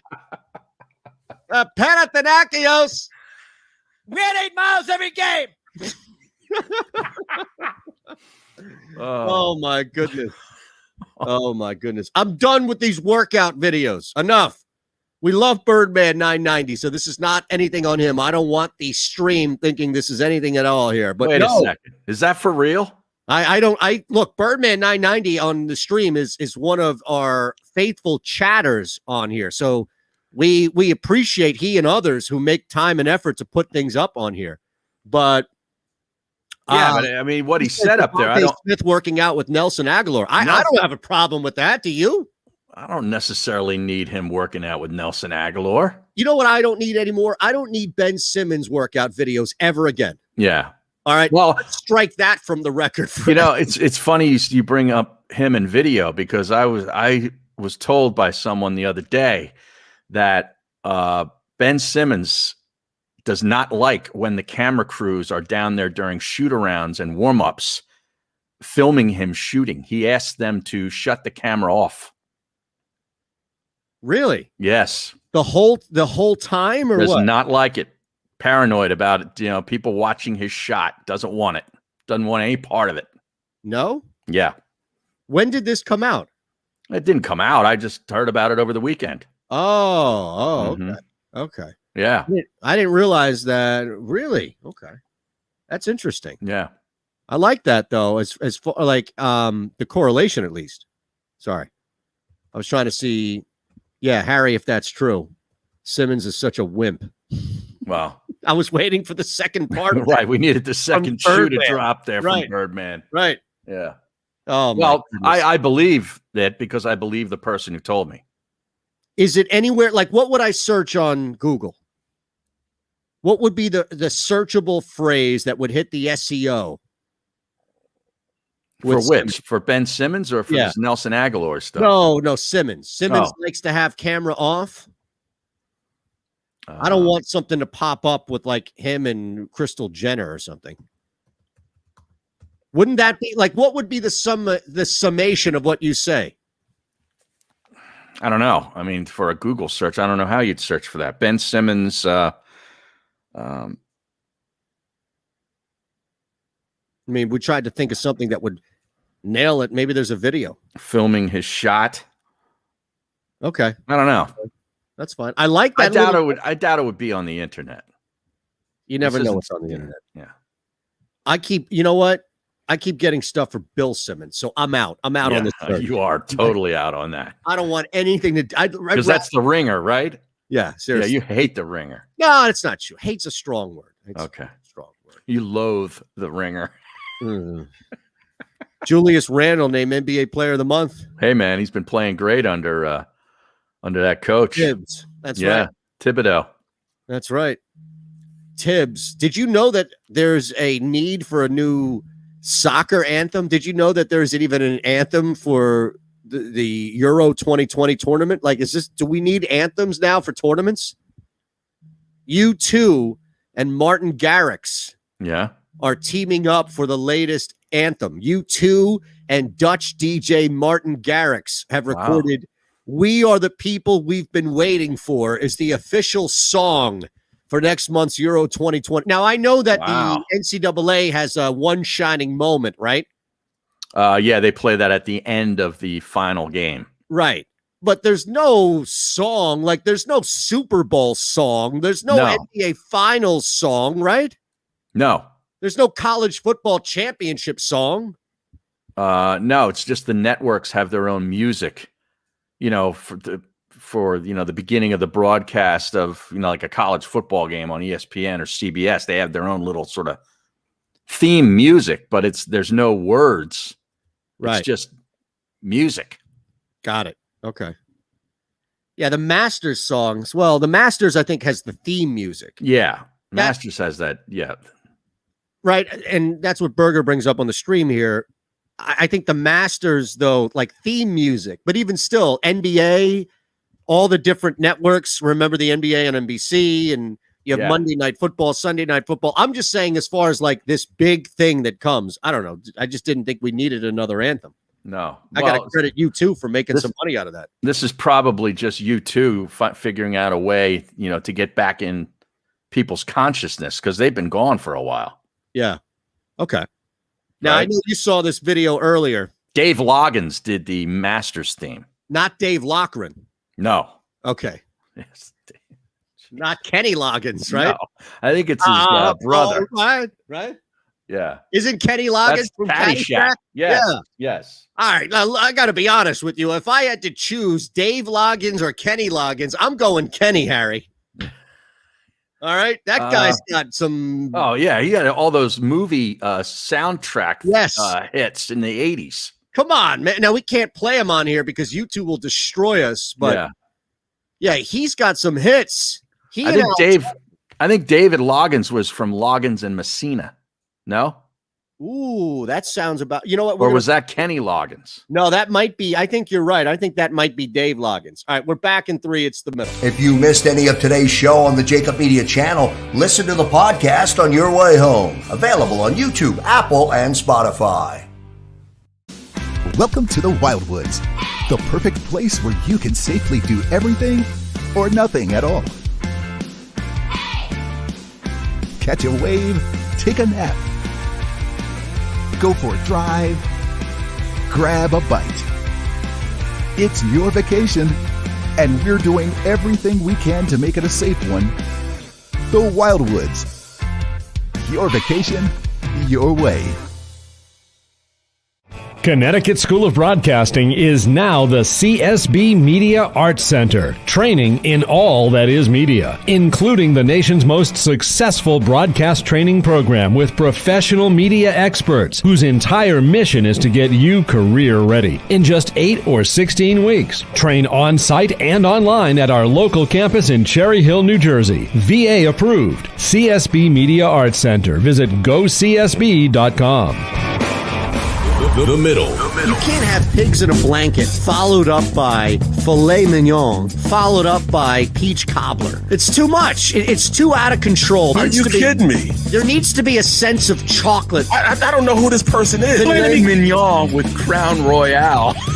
Vanilla ice cream and apple pie? You might as well just kick somebody in the groin. The Middle with Eytan, Shander, Barrett Brooks, and Harry Mays. Weekdays from 11 a.m. to 1 p.m. Eastern. Are you looking for a place to track your action, purchase picks, and share your sports betting analysis with the gambling community? Check out JAKIB Sports, a social media platform with an unparalleled experience catered for the sports betting community. On the JAKIB Sports app, you can track all your NFL, NBA, and college basketball picks while getting real-time updates and injury reports all in one convenient place. Start building your following today and stand out amongst your friends by downloading the JAKIB Sports app on the Apple and Google Play stores. Let's cash some tickets and put it on play.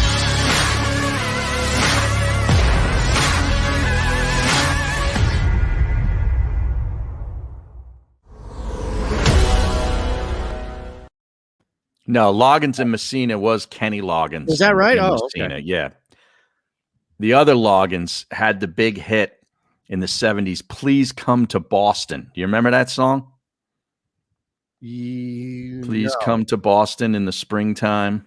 Okay, that was Loggins and Messina. No, that's David Loggins. Oh, okay, I'm sorry. Loggins and Messina had Your Mama Don't Dance and Your Daddy Don't Rock and Roll. Yep, okay. It's a classic. Man, Kenny Loggins had some hits. Oh, yeah. Now, who was doing the heavy lifting in that band? Was it Loggins or Messina? It is Loggins. Oh, yeah. House on Pooh Corner. Messina was just showing up, cashing checks. Yeah, yeah. Messina was sort of like Oates in Hall and Oates. Yeah, okay. You know what I mean? Yep. Or like Vinny in Naughty by Nature. Or Sin Dog in Cypress Hill. Oh, look, you just opened up a segment. On the Sports Map Radio Network. Presented by Rocket Mortgage. Live from the O'Reilly Auto Parts Studios. Garfunkel and Simon and Garfunkel. Brooks and Harry Mays.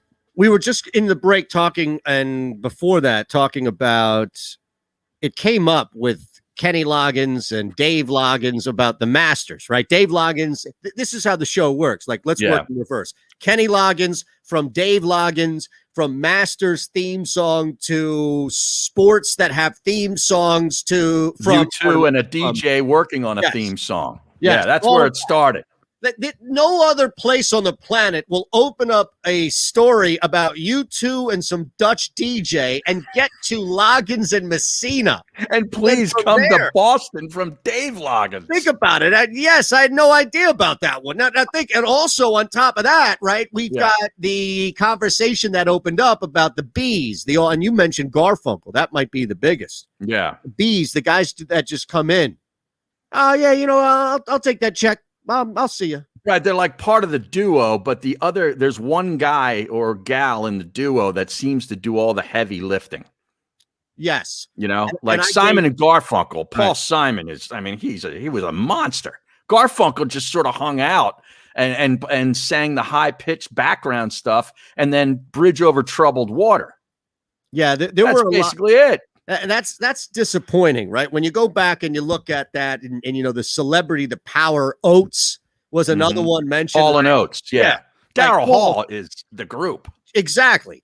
And then, I gave you a couple in My World, or Closer to My World, which is like the older hip hop. Yeah. And, you had a ton of groups where, most notably, I think Naughty by Nature and Cypress Hill, where respectively you had two of the most recognizable rappers really of all time in Tretch from Naughty and Be Real, right? Be Real. The marijuana and also that nasally sound. Yeah. And then the guys that hung with them were just there. And then you find out like half of their raps are written by the more famous guy anyway. Yeah. It's just like Be Real had a very unique look too. Yes, he did.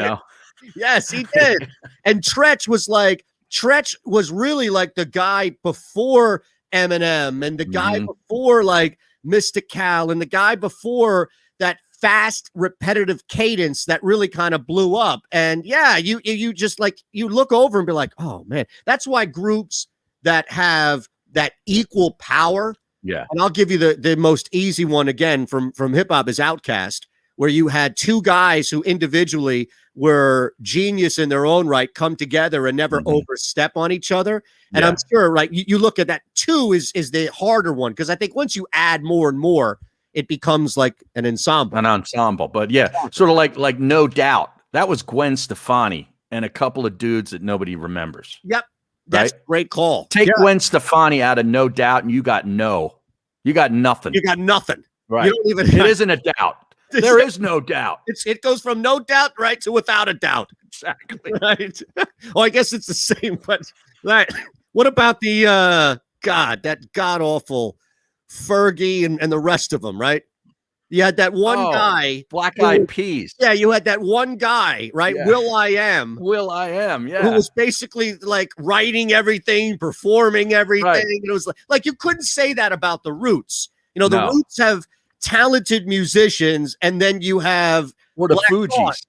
Fugees. Well, Fugees is it? Okay, you're right. Okay, here's the thing: the Fugees had one guy in it, right? Who was kind of just Praz was his name. He wasn't a bad rapper, but he wasn't as like Wyclef, love him or hate him, is just he can play all these instruments. I've seen him work. Like he's genius. Lauryn Hill, we know already based on her catalog and what she's been able to do that she was far more than just a rapper. Yeah. And then you had Praz, who was kind of there, and his gimmick. That's the guy that I don't even remember. Right. I'm talking about the other two, but at least there was two that were kind of equal parts. They were both really talented. And then you had Praz, whose gimmick was Right. like he had this deep voice, and that was it. And it was just like, all right, get me back to the other guys. Do you remember Onyx? That they had that song Slam. Yeah. That was like the most popular one. They had two guys who went on and acted. They were in movies, and I think one was on a TV show.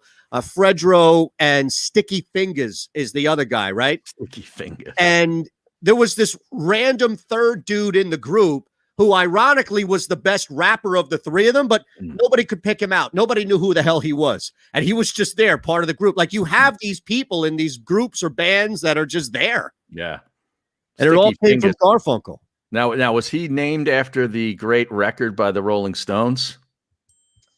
That I do not know. I don't know if that would be on somebody's wiki page or not. Yeah. I mean, the album cover for that was a classic. Correct. The album actually came, it was a picture of somebody's like pair of blue jeans, but they looked black. It was black and white. But then they had an actual zipper where the zipper would be on the album cover. Right. Not to be confused with Forever and Blue Jeans. Right?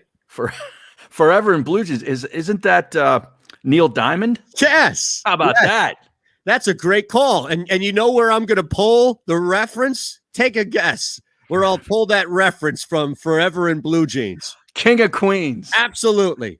There's an old episode. I'm going to try and pull it up here in the break as we get to Jeff Parles. All right. And let me get the odds up too on the stream for the hat color. But there's an old show episode where they're initially their best friends, like they're godparents for their best friend's kids, and then they're not, and then they go down to the church and say, no, we want to be godparents, and it's all the comedy of it. Deacon and his wife, right? That those are the best friends.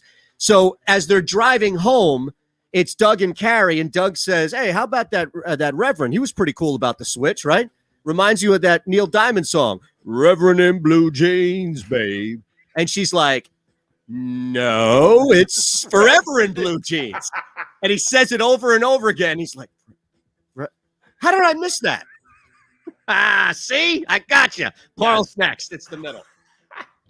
If you missed any of today's show on the JAKIB Media channel, listen to the podcast on your way home. Available on YouTube, Apple, and Spotify.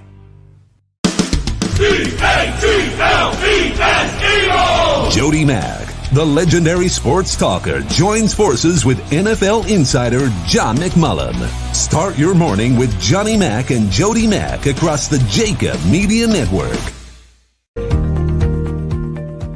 The philosophy that guides my work as an attorney is, number one, that we are in place of a position of trust. And that trust provides a certain obligation upon us that we must fulfill for each and every client.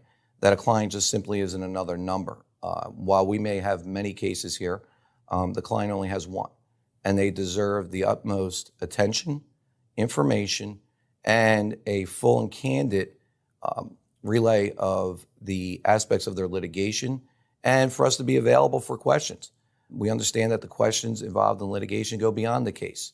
The clients often have many challenges that they have to face as a result of the incident that led them to us, and we must first and foremost appreciate that and make sure that we're there to help throughout not only the case but also throughout the client's life. Are you looking for a place to track your action, purchase picks, and share your sports betting analysis with the gambling community? Check out JAKIB Sports, a social media platform with an unparalleled experience catered for the sports betting community. On the JAKIB Sports app, you can track all your NFL, NBA, and college basketball picks while getting real-time updates and injury reports all in one convenient place. Start building your following today and stand out amongst your friends by downloading the JAKIB Sports app on the Apple and Google Play stores. Let's cash some tickets and put it on. Welcome to the Wildwoods, the perfect place where you can safely do everything or nothing at all. Catch a wave, take a nap, go for a drive, grab a bite. It's your vacation, and we're doing everything we can to make it a safe one. The Wildwoods, your vacation, your way. Connecticut School of Broadcasting is now the CSB Media Arts Center, training in all that is media, including the nation's most successful broadcast training program with professional media experts whose entire mission is to get you career ready in just 8 or 16 weeks. Train on-site and online at our local campus in Cherry Hill, New Jersey. VA approved. CSB Media Arts Center. Visit gocsb.com.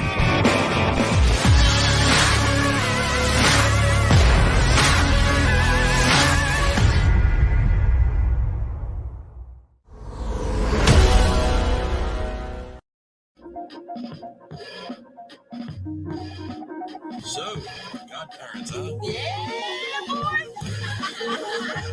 The Reverend was pretty cool about this switcheroo. Yeah, he rolled with it.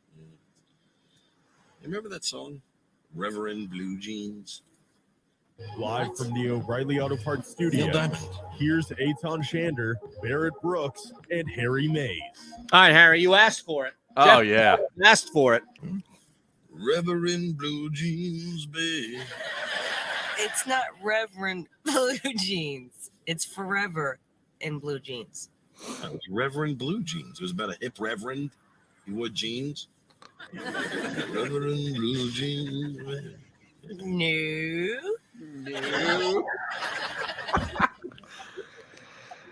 Reverend Blue Jeans, babe. How did I miss that? All right. Just that is classic. Just to show you there. What's up, Jeff Parles? Good morning, guys. Where's Barrett? Where's Barrett? Barrett Celebrating his birthday. Yes, vacation.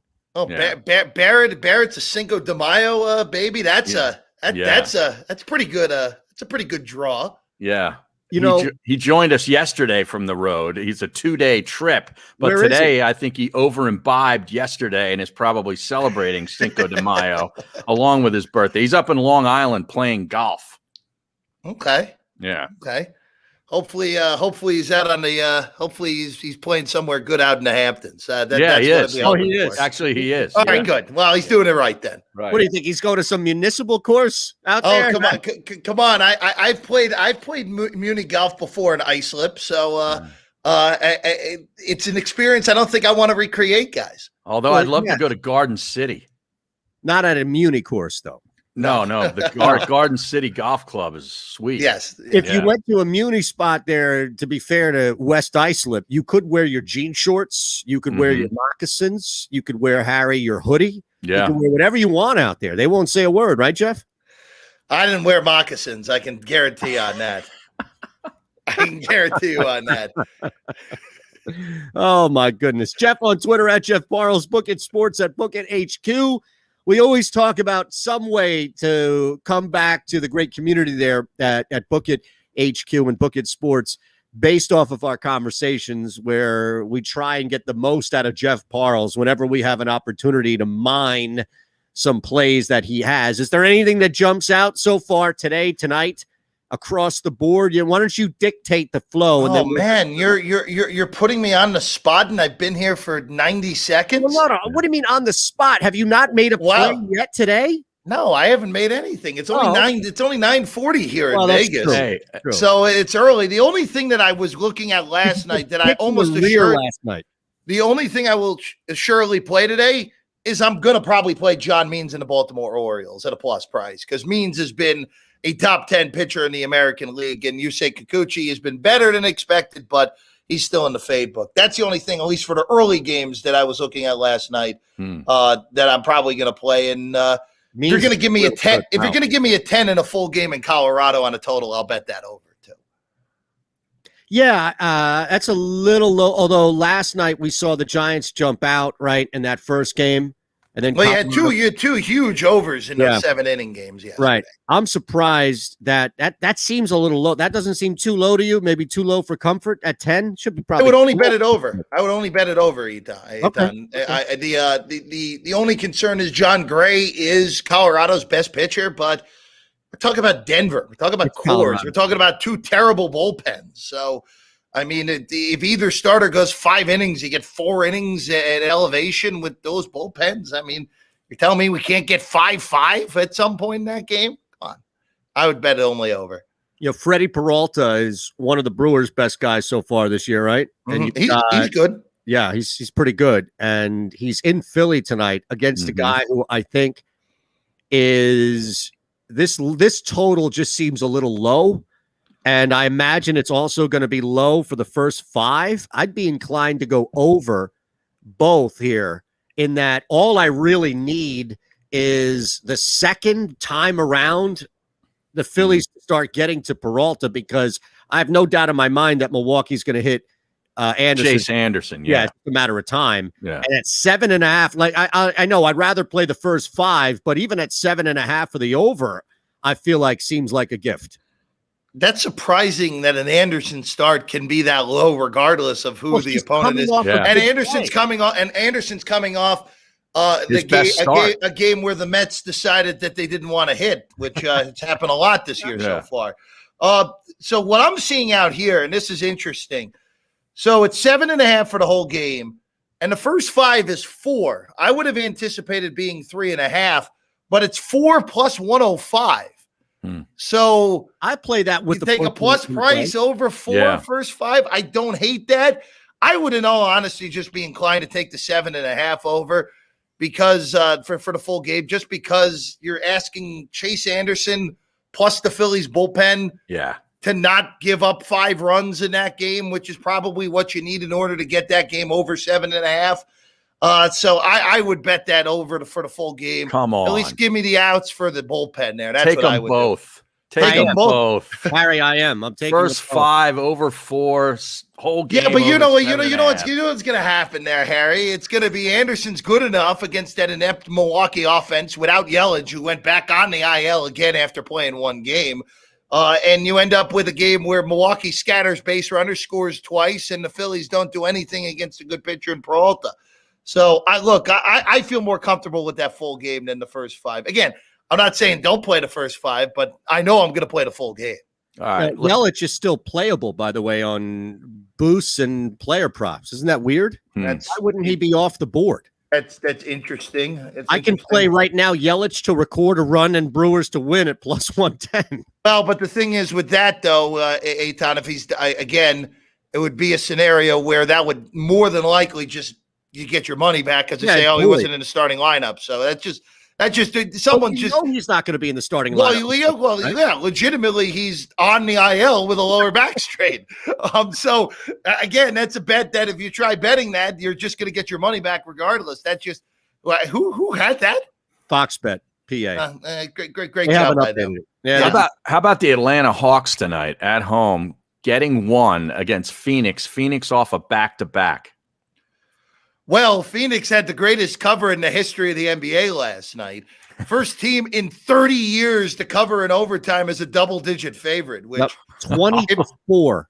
Yeah, if you had Cleveland and you lost a 1 in a 30-year event, I would. If I had that, I probably wouldn't have shown up for the show this morning because I'd still be recovering from that. But all I did was lose the first quarter on that one, and I was fine based on everything else. So that's why you don't play these double-digit dogs. I mean, that's an all-timer, though. Yeah, I mean, that's come on, a 1 in 30-year event. Yeah, but hold on a second, and I'm gonna change a little bit of this because you have the benefit of hindsight. But if I were to give you a slot to guess 2 teams in the NBA this year and present that strategy or that scenario, in a blind question, so. Not only do you have the blindfold on, you've got the headphones on, the sound deafening headphones on. And I ask you, all right, Parles, in your head, this scenario just happened where a team on the road in overtime covered a double-digit spread for the first time in 30 years. Are you telling me that one of those 2 teams wouldn't be Phoenix? Based on how well they've been playing and covering on the road this year? You want me to be honest with you, Eytan? The team that I would have anticipated would not have been the winner, it would have been the loser, and I would have lost a lot of money because I would have bet the house on it being the Pistons that would have blown the cover in overtime. Right.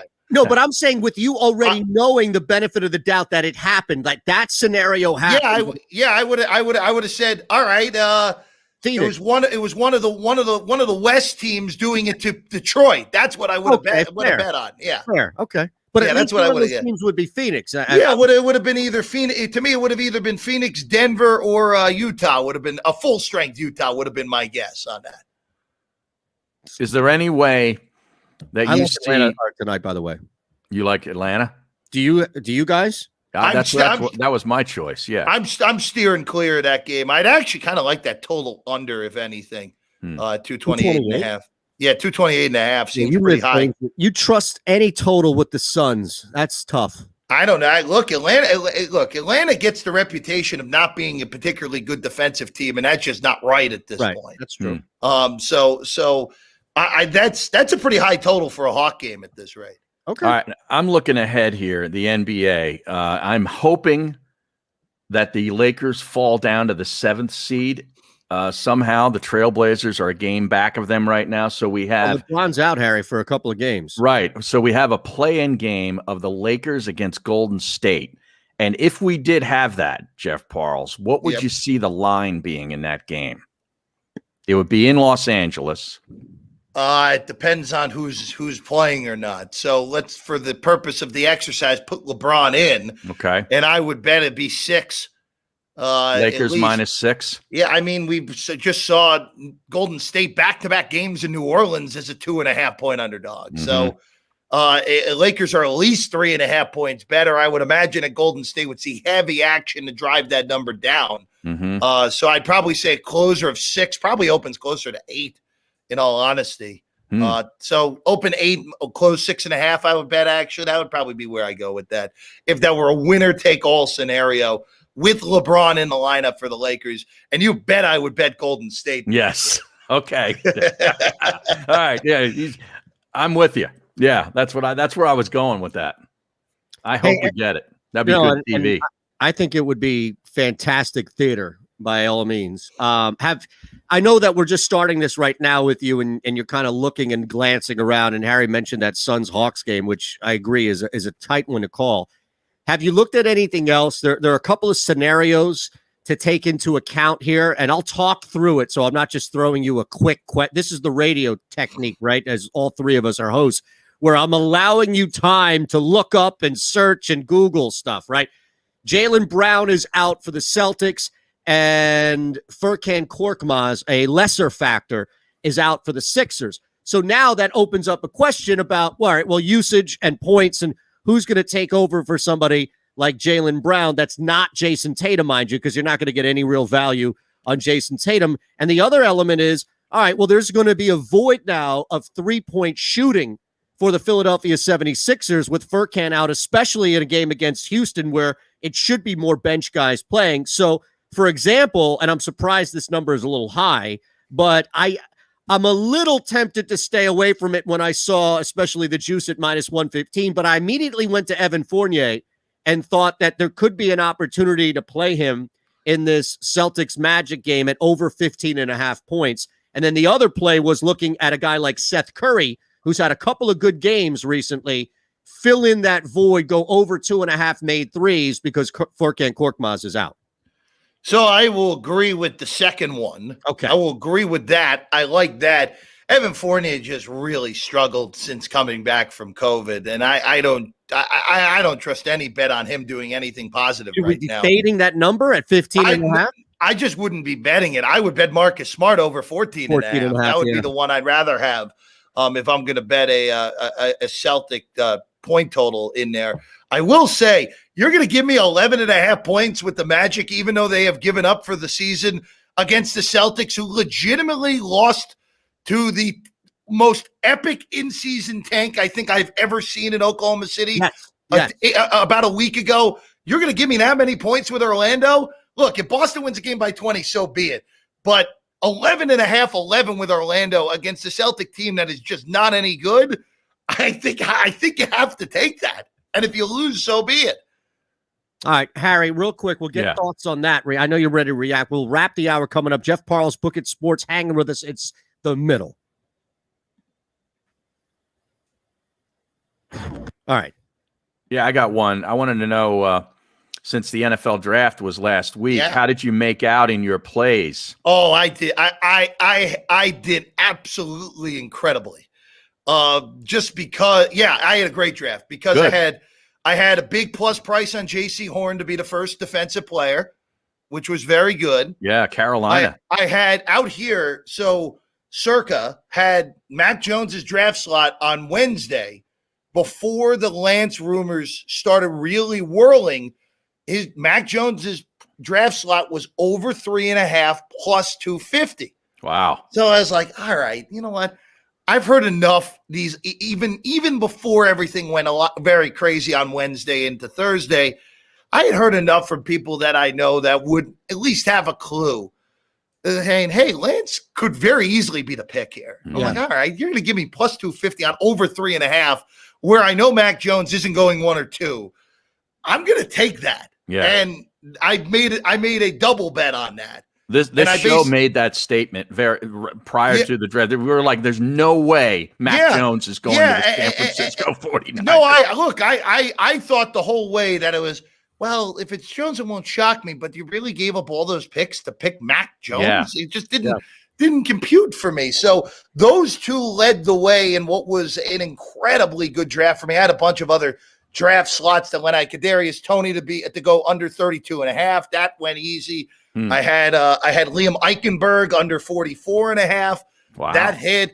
I had a great number on Amon-Ra St. Brown. I had under 150.5 right when it opened at Circa. The number closed 91.5. So I had 60 some odd spots where I could have middled, and of course didn't, and it did land in the middle. But I had a really good draft. And the one thing I'm aggravated with myself is I bet Mac Jones over 3.5, but I forgot to bet Lance to go number 3. It was just a poor job of execution by me. I guess it was just like, oh, I don't want to lose twice on this if Jones goes 3. I guess that was the reasoning I had. But anything on Fields? I didn't end up betting Fields because the only bet I would have made on Fields was over 3.5 when it was early, but it was minus 280. Yeah. So I didn't want to lay that juice.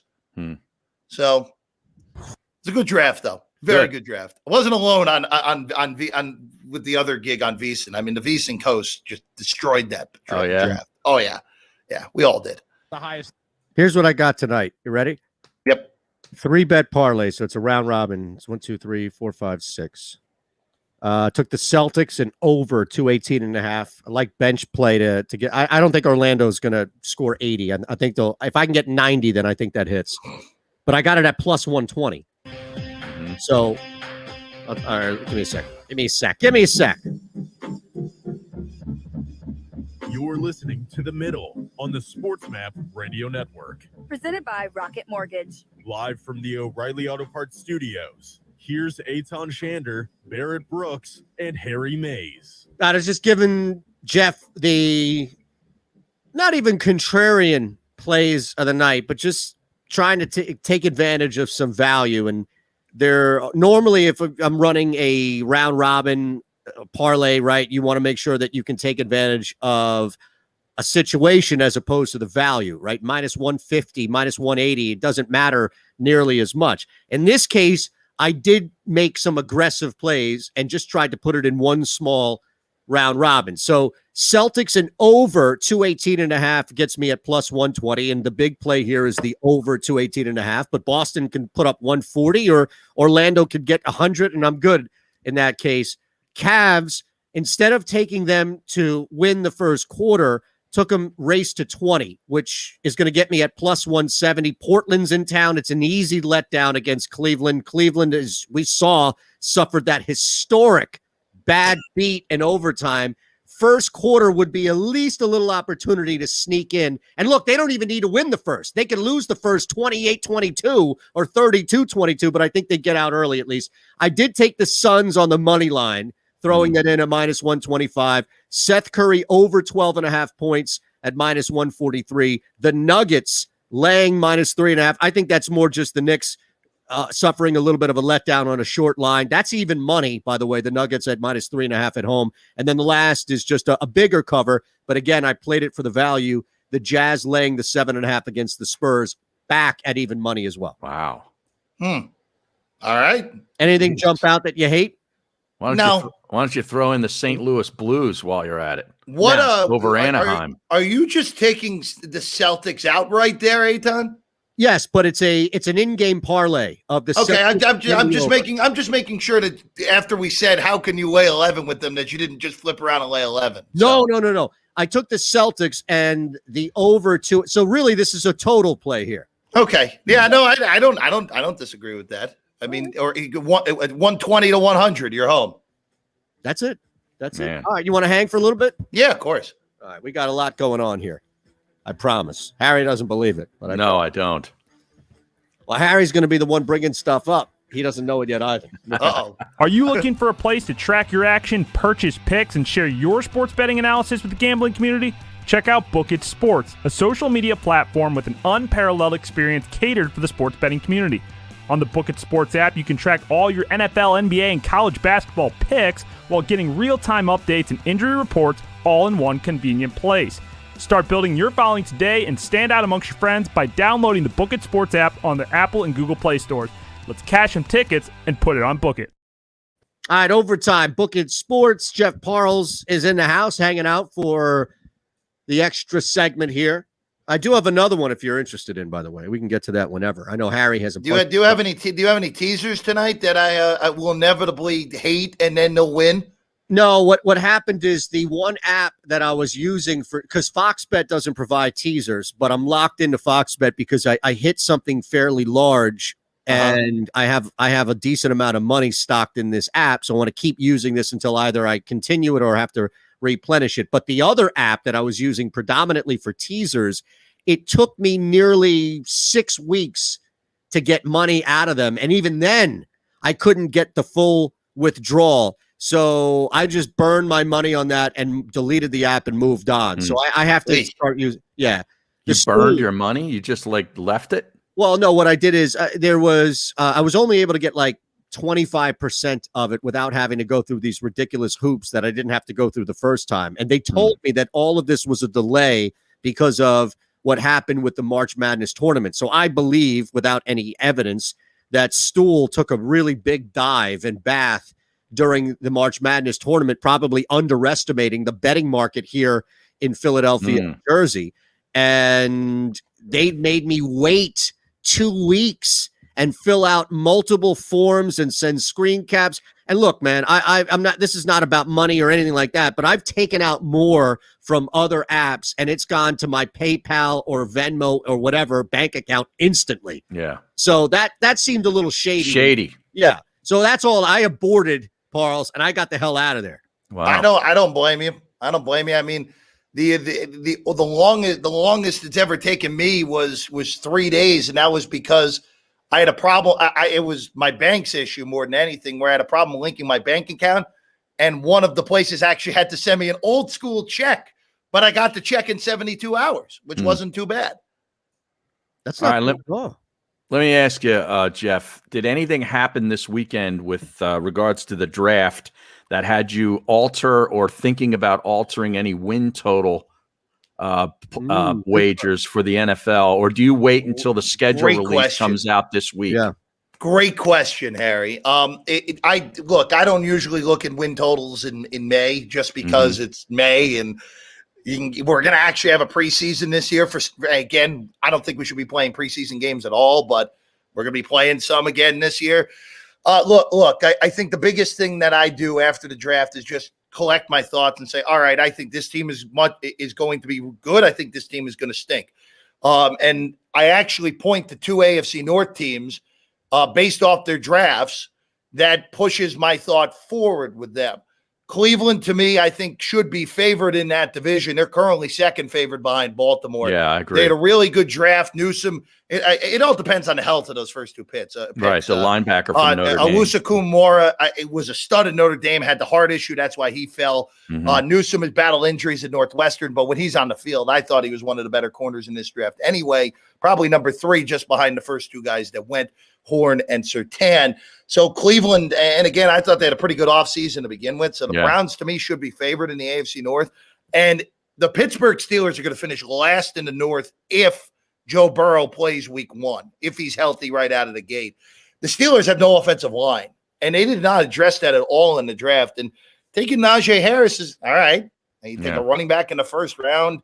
I think Najee is very talented. I thought he was the best back in this draft, but who's blocking for him? How is Roethlisberger going to be able to complete a pass more than about 3 feet with how bad that offensive line is at this point? And I don't think that defense is as good as people want to think it is. So the Steelers, to me, are going to be on the fade list. I almost assuredly will be betting their win total under, but I'm not going to bet it now. Too many things can happen over the next few months that can torpedo a win total bet that's made on May 5th. Yeah. And I got one for you based off what happened. And most of this is the obvious that we already anticipated. But when you start to factor in the history of the award, I think there's a second name that jumps out. And just keep this in the back of your mind. Over the last 21 years, only 3 times have we seen a non-quarterback or non-running back win Offensive Rookie of the Year. And those were wideouts with Odell Beckham, Percy Harvin, and Bolden. And then, look, Moss was 98, but I'm just saying, even then, you have to go back a little further there. Point being is that it's not always the quarterback, but when it's not the quarterback, it's the running back. So this bet is based off of 2 things. One, I think, look, you're getting plus 250 on any heavy favorite. I don't care if it's Mahomes, the MVP, if it's the Chiefs to win the Super Bowl, or if it's Trevor Lawrence to win Offensive Rookie of the Year. I think you have to smash it right now at plus 250. But the outside play that I really like, because I think this kid can be good enough, and we've seen history open up a conversation at least, is how good can Najee Harris be in Pittsburgh? That might be at plus 1,100, a pretty good outside shot right there. I would like a lot more than that on Najee. That's the problem. Plus 1,600 on Fox Bet as a bet boost. Okay, so limited to what? Probably $20 then. So maybe. I mean, again, 20 to 1. I mean, that's still money if it wins. Okay, fair enough. But look, DraftKings has Trevor Lawrence at 3-1. I pound it. I think I agree with you. I think you have to bet that. I was stunned that they opened Zach Wilson at 10-1. That's down to 7-1. Because to me, Trevor Lawrence is going to start week 1. Zach Wilson is going to start week 1. We think Justin Fields is going to start week 1, but it is Matt Nagy and the Chicago Bears, so it wouldn't shock me if Dalton starts right away. And Trey Lance shouldn't start week 1. It should be Jimmy Garoppolo for San Francisco. So to me, if you're getting quarterbacks that are going to start, anything north of 5-1, which you're getting with Wilson right now at 7. And for Lawrence, look, the guy should be the most NFL ready and should be the best one of the bunch year 1.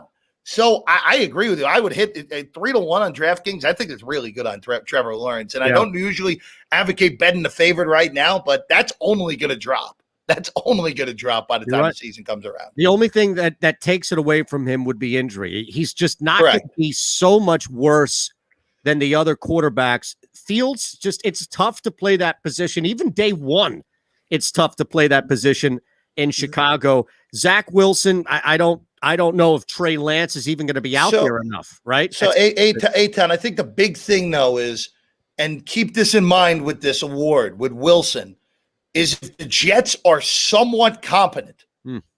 If they are somewhat competent, that may even mean winning 7 or 8 games. Yeah. Mm-hmm. It's probably going to be because Zach Wilson was better than a lot of people anticipated.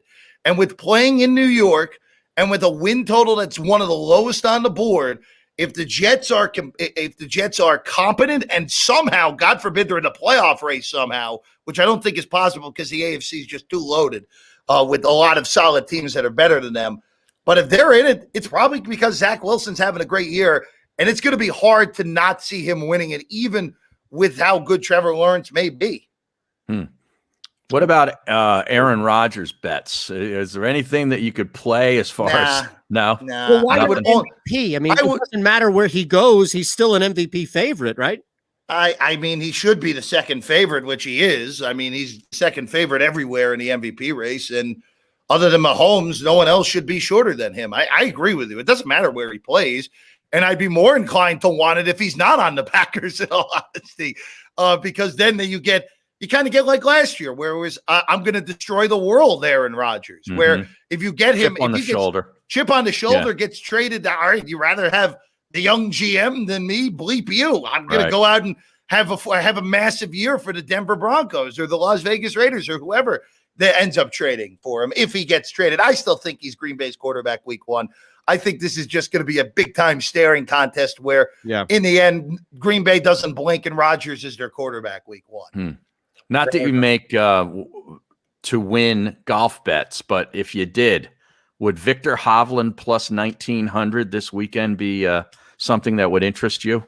They're at Quail Hollow this weekend, right? Yeah. He's playing pretty well, all things considered. I will tell you, Harry, I had a very small bet on Keegan Bradley to win last week at the beginning of the week. So that was an experience, to say the very least. Well, he puts it in the water on 13. Yeah, it was it was just one of those. It's like, well, should I get out of this? And I didn't because it was such a small bet, and then we all know what happened there. Yeah. Just looking at the board this week, I'm just taking a quick glance. I actually can get 21 to 1 on Hovland out here. Oh, you can. That's not bad. I would. There you go. I take a shot on that. Oh, we're getting squeezed out here. 17 to 1 in PA. I will tell you, I mean, I got to give my guys over at Circus Sports a lot of credit. They have a smaller hold on golf events, so you just get a lot better numbers with them than you do basically with the entire market. I do want you like Finau there, first round at plus 4,000 or Hovland at plus 3. Well, if you're going to bet Tony Finau, you only bet first round leader because he doesn't win. That's exactly right. So him up with I don't hate that. Well, this is interesting now because we're 2 weeks away from the PGA at this point, and this is really going to be the last tournament where everybody plays before they all go to Kilo Island in 2 weeks. So, I don't usually say bet guys at the top of the board, but doesn't this feel like a week for John Rahm? This just feels like a big-time John Rahm week again. And I wish I could get double digits on him. The best number I'm seeing is plus 950 anywhere. So, again, I don't usually advocate betting favorites in golf tournaments, but this feels like a Rahm weekend to me where you get him at plus 1,000 here. Yeah, plus 1,000. Yeah, if you get a plus 1,000, why not? That's bad. I mean, that's better than what I'm seeing. That's what I'm looking at on DraftKings. He's the favorite right now out here at Circa and Westgate. So you guys are getting better numbers. JT's the favorite on DraftKings. Yeah, Rahm. Well, based off the way they listed it, Thomas was listed as the initial favorite, and Rahm has been bet ahead of him. I know you're laying a little bit, but I wouldn't mind laying the 125 for a top 20 on Xander just to know I could win a bet.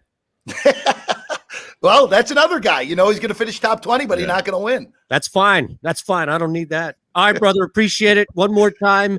At Jeff Parles, at Book It HQ, Book It Sports. It's overtime. Barrett is back tomorrow. Have a great rest of the day, and thanks for riding with us. Are you looking for a place to track your action, purchase picks, and share your sports betting analysis with the gambling community? Check out Book It Sports, a social media platform with an unparalleled experience catered for the sports betting community. On the Book It Sports app, you can track all your NFL, NBA, and college basketball picks while getting real-time updates and injury reports all in one convenient place. Start building your following today and stand out amongst your friends by downloading the Book It Sports app on the Apple and Google Play stores. Let's cash some tickets and put it on Book It.